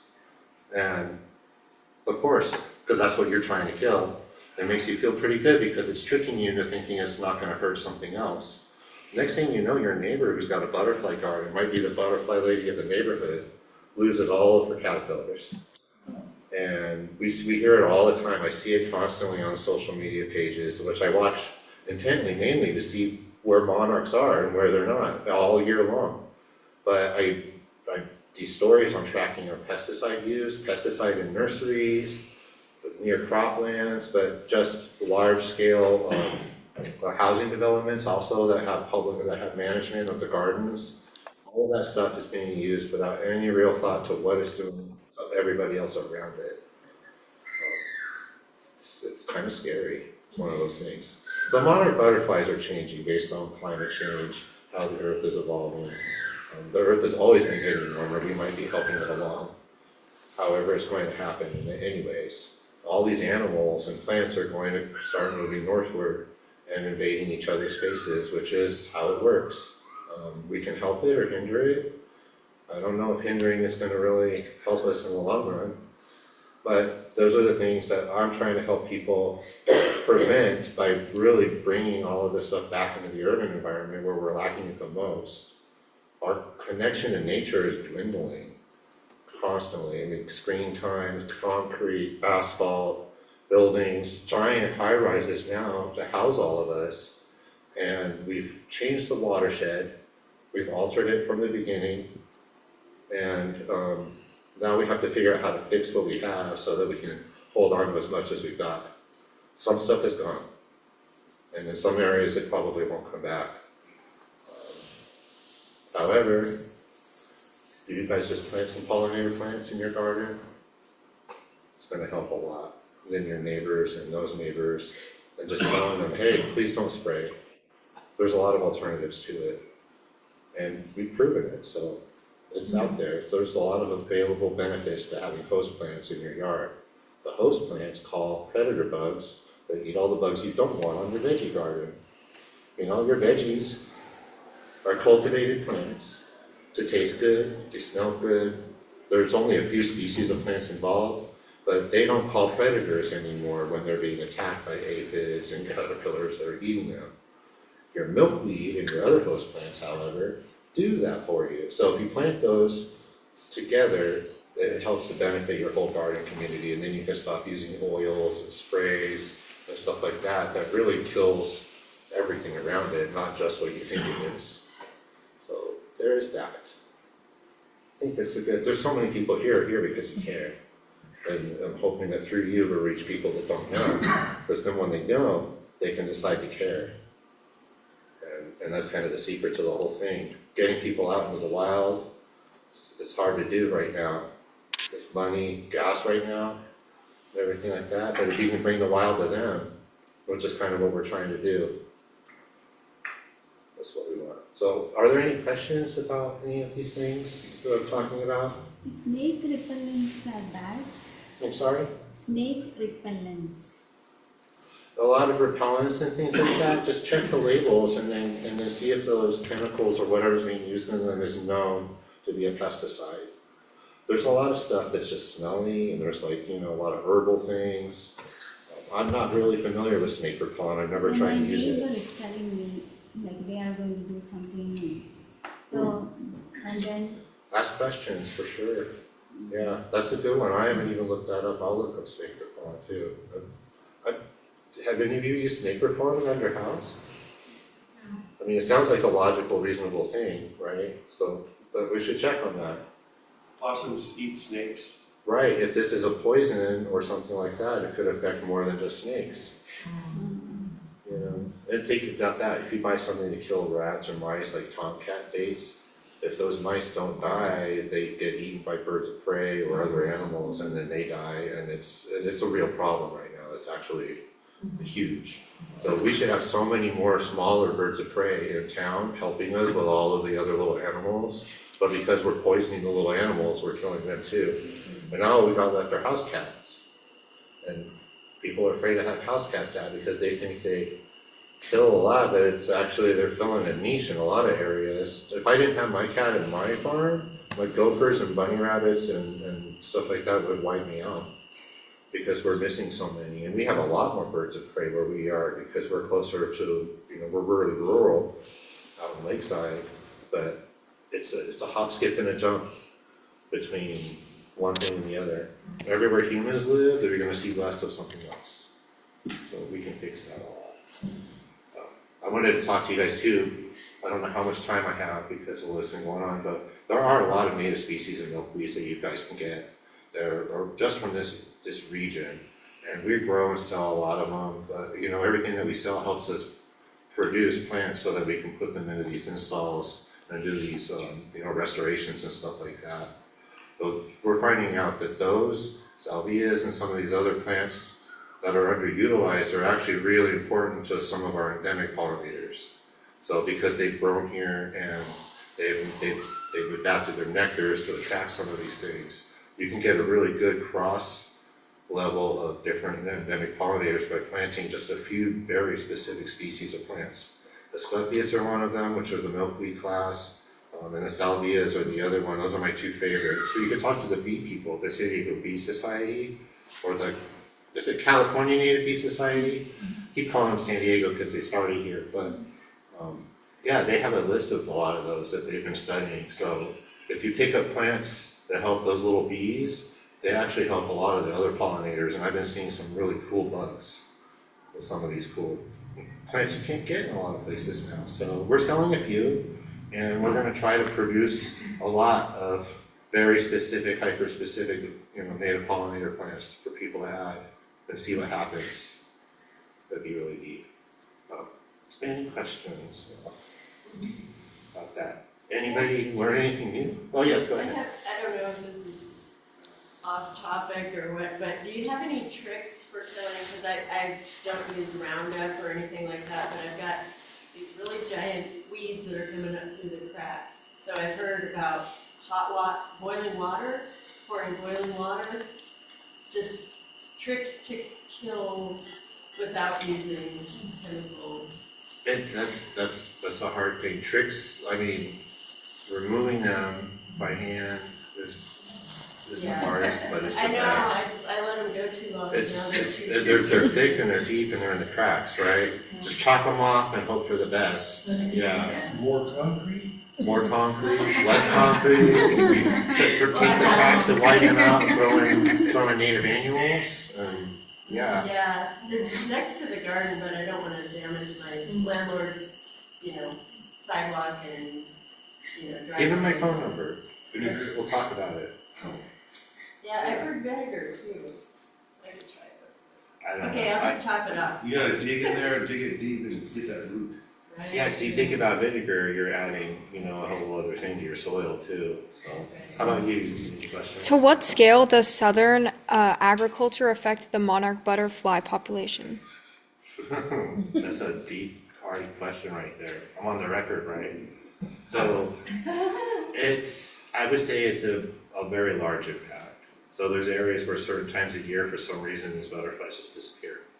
or they don't go from A to B, and it's usually something in between. It's either agricultural or like these large developments where they have a lot of non-native or mixed landscaping, but it's the management that's the problem.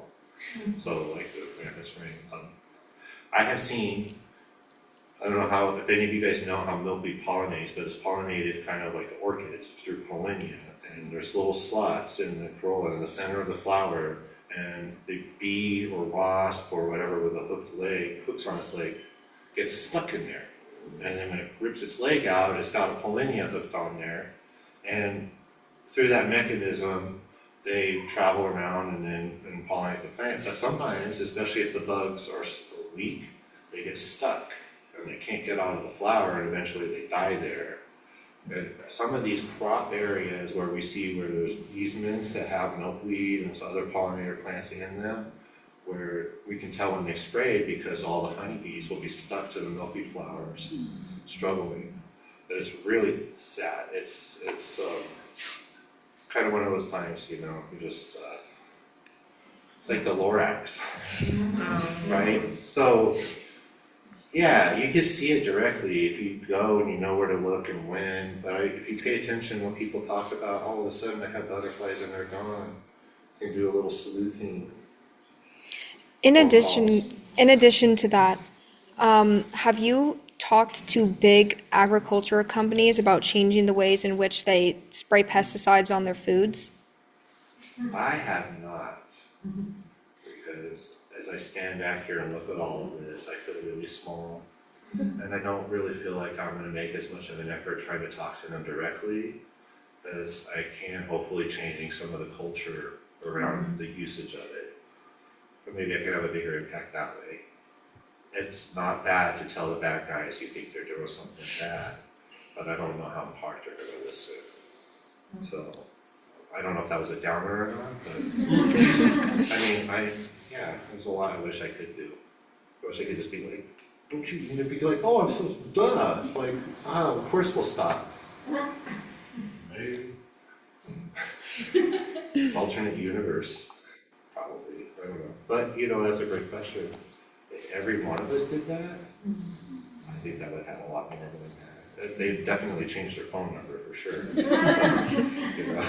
Follow-up question. Yes. Have you tried social media? Because if you make a social media account, there's a really high chance that you can get a lot of people who follow the same ideology as you to help support you. Definitely using social media for the nursery and for all of these efforts we're doing with these local projects. But I never thought about making something bigger like that. I wonder if there even are any that are already established that we could kind of hop onto. If you have ideas, could you send them to us? Oh yeah, of course. Okay. I mean, especially like something that gets people's attention would be really helpful, right? I mean, monarchs seem to be pretty good. The honeybees seem to be pretty good. If we can get them to realize there's a whole lot more other little bees and things like that, you know, which I think is starting to happen little by little. A page about anti-pesticide use, and changing practices. Protect our pollinators. That's a good one. You want to run it? I need help. I think all of us need help. A lot of us. The more we get involved with this, the more I feel like I can't even keep track of all the things we've got going on. It's amazing. We have ladies from Wild Ones there that are Elena and Miranda there, and everybody who's been involved with this whole project have given so much time and heart into it, and like begged each other, can you just come this one day? I know it's been a long, and we're just like doing it, and it's happening everywhere. So I love it. I really do. It's like having a whole new, better family. It's really cool. Those are good questions. I like the idea of the page. Now it's definitely waist heavy. I was trying to hopefully talk about something light today, but then it just, you know, when she was talking about how things have changed, we have all these different soil types and stuff like that. The watershed being altered is really the big catalyst here. if we could go back up high where they take some of the vernal pools that have been drained for cattle food and ranching and stuff like that, and close them back up so they would hold water every year, then we would slow down our watershed so that the topsoils would stay. And then that would really be beneficial. I mean, doing it down here is great, but we're not getting the water from up there to stay. And that's difficult to do, especially because we're resorting to plastic containers and gutters and stuff like that. But if our watershed were rectified, we wouldn't really need that as much. It would already be in the ground ready for our plants. So that's something I think about all the time. Most of our roads and highways are right on top of our rivers and streams. You know, all life begins with the watershed, for sure. So, watershed, pesticides, and we're part of nature too, so let's, expand it. If you go to a native anthill, the larger harvest areas, they clear a huge swath of our area for all kinds of reasons, but they're managing their territory quite well against everything else. I think we could be a little bit more, cool stuff. I don't know about living at one of the mountain lions and wolves, but definitely all the other critters that we can get in pretty good around there. Yeah, they can have that out there, but we should make sure that out there is fixed for them too, so they have it, right? You can't just take their house down and just say, there. Figure it out. We can do it. They've been doing a lot in Northern California. You see, they fixed the Klamath and like a bunch of stuff like that. Damned out. Right? Sorry. Is it time? I think so. Looks like we're starting to shut down here, but everybody get on Ken's socials, get his information. He will be happy to continue this discussion well into the future. Everybody who knows me knows I talk a lot. So.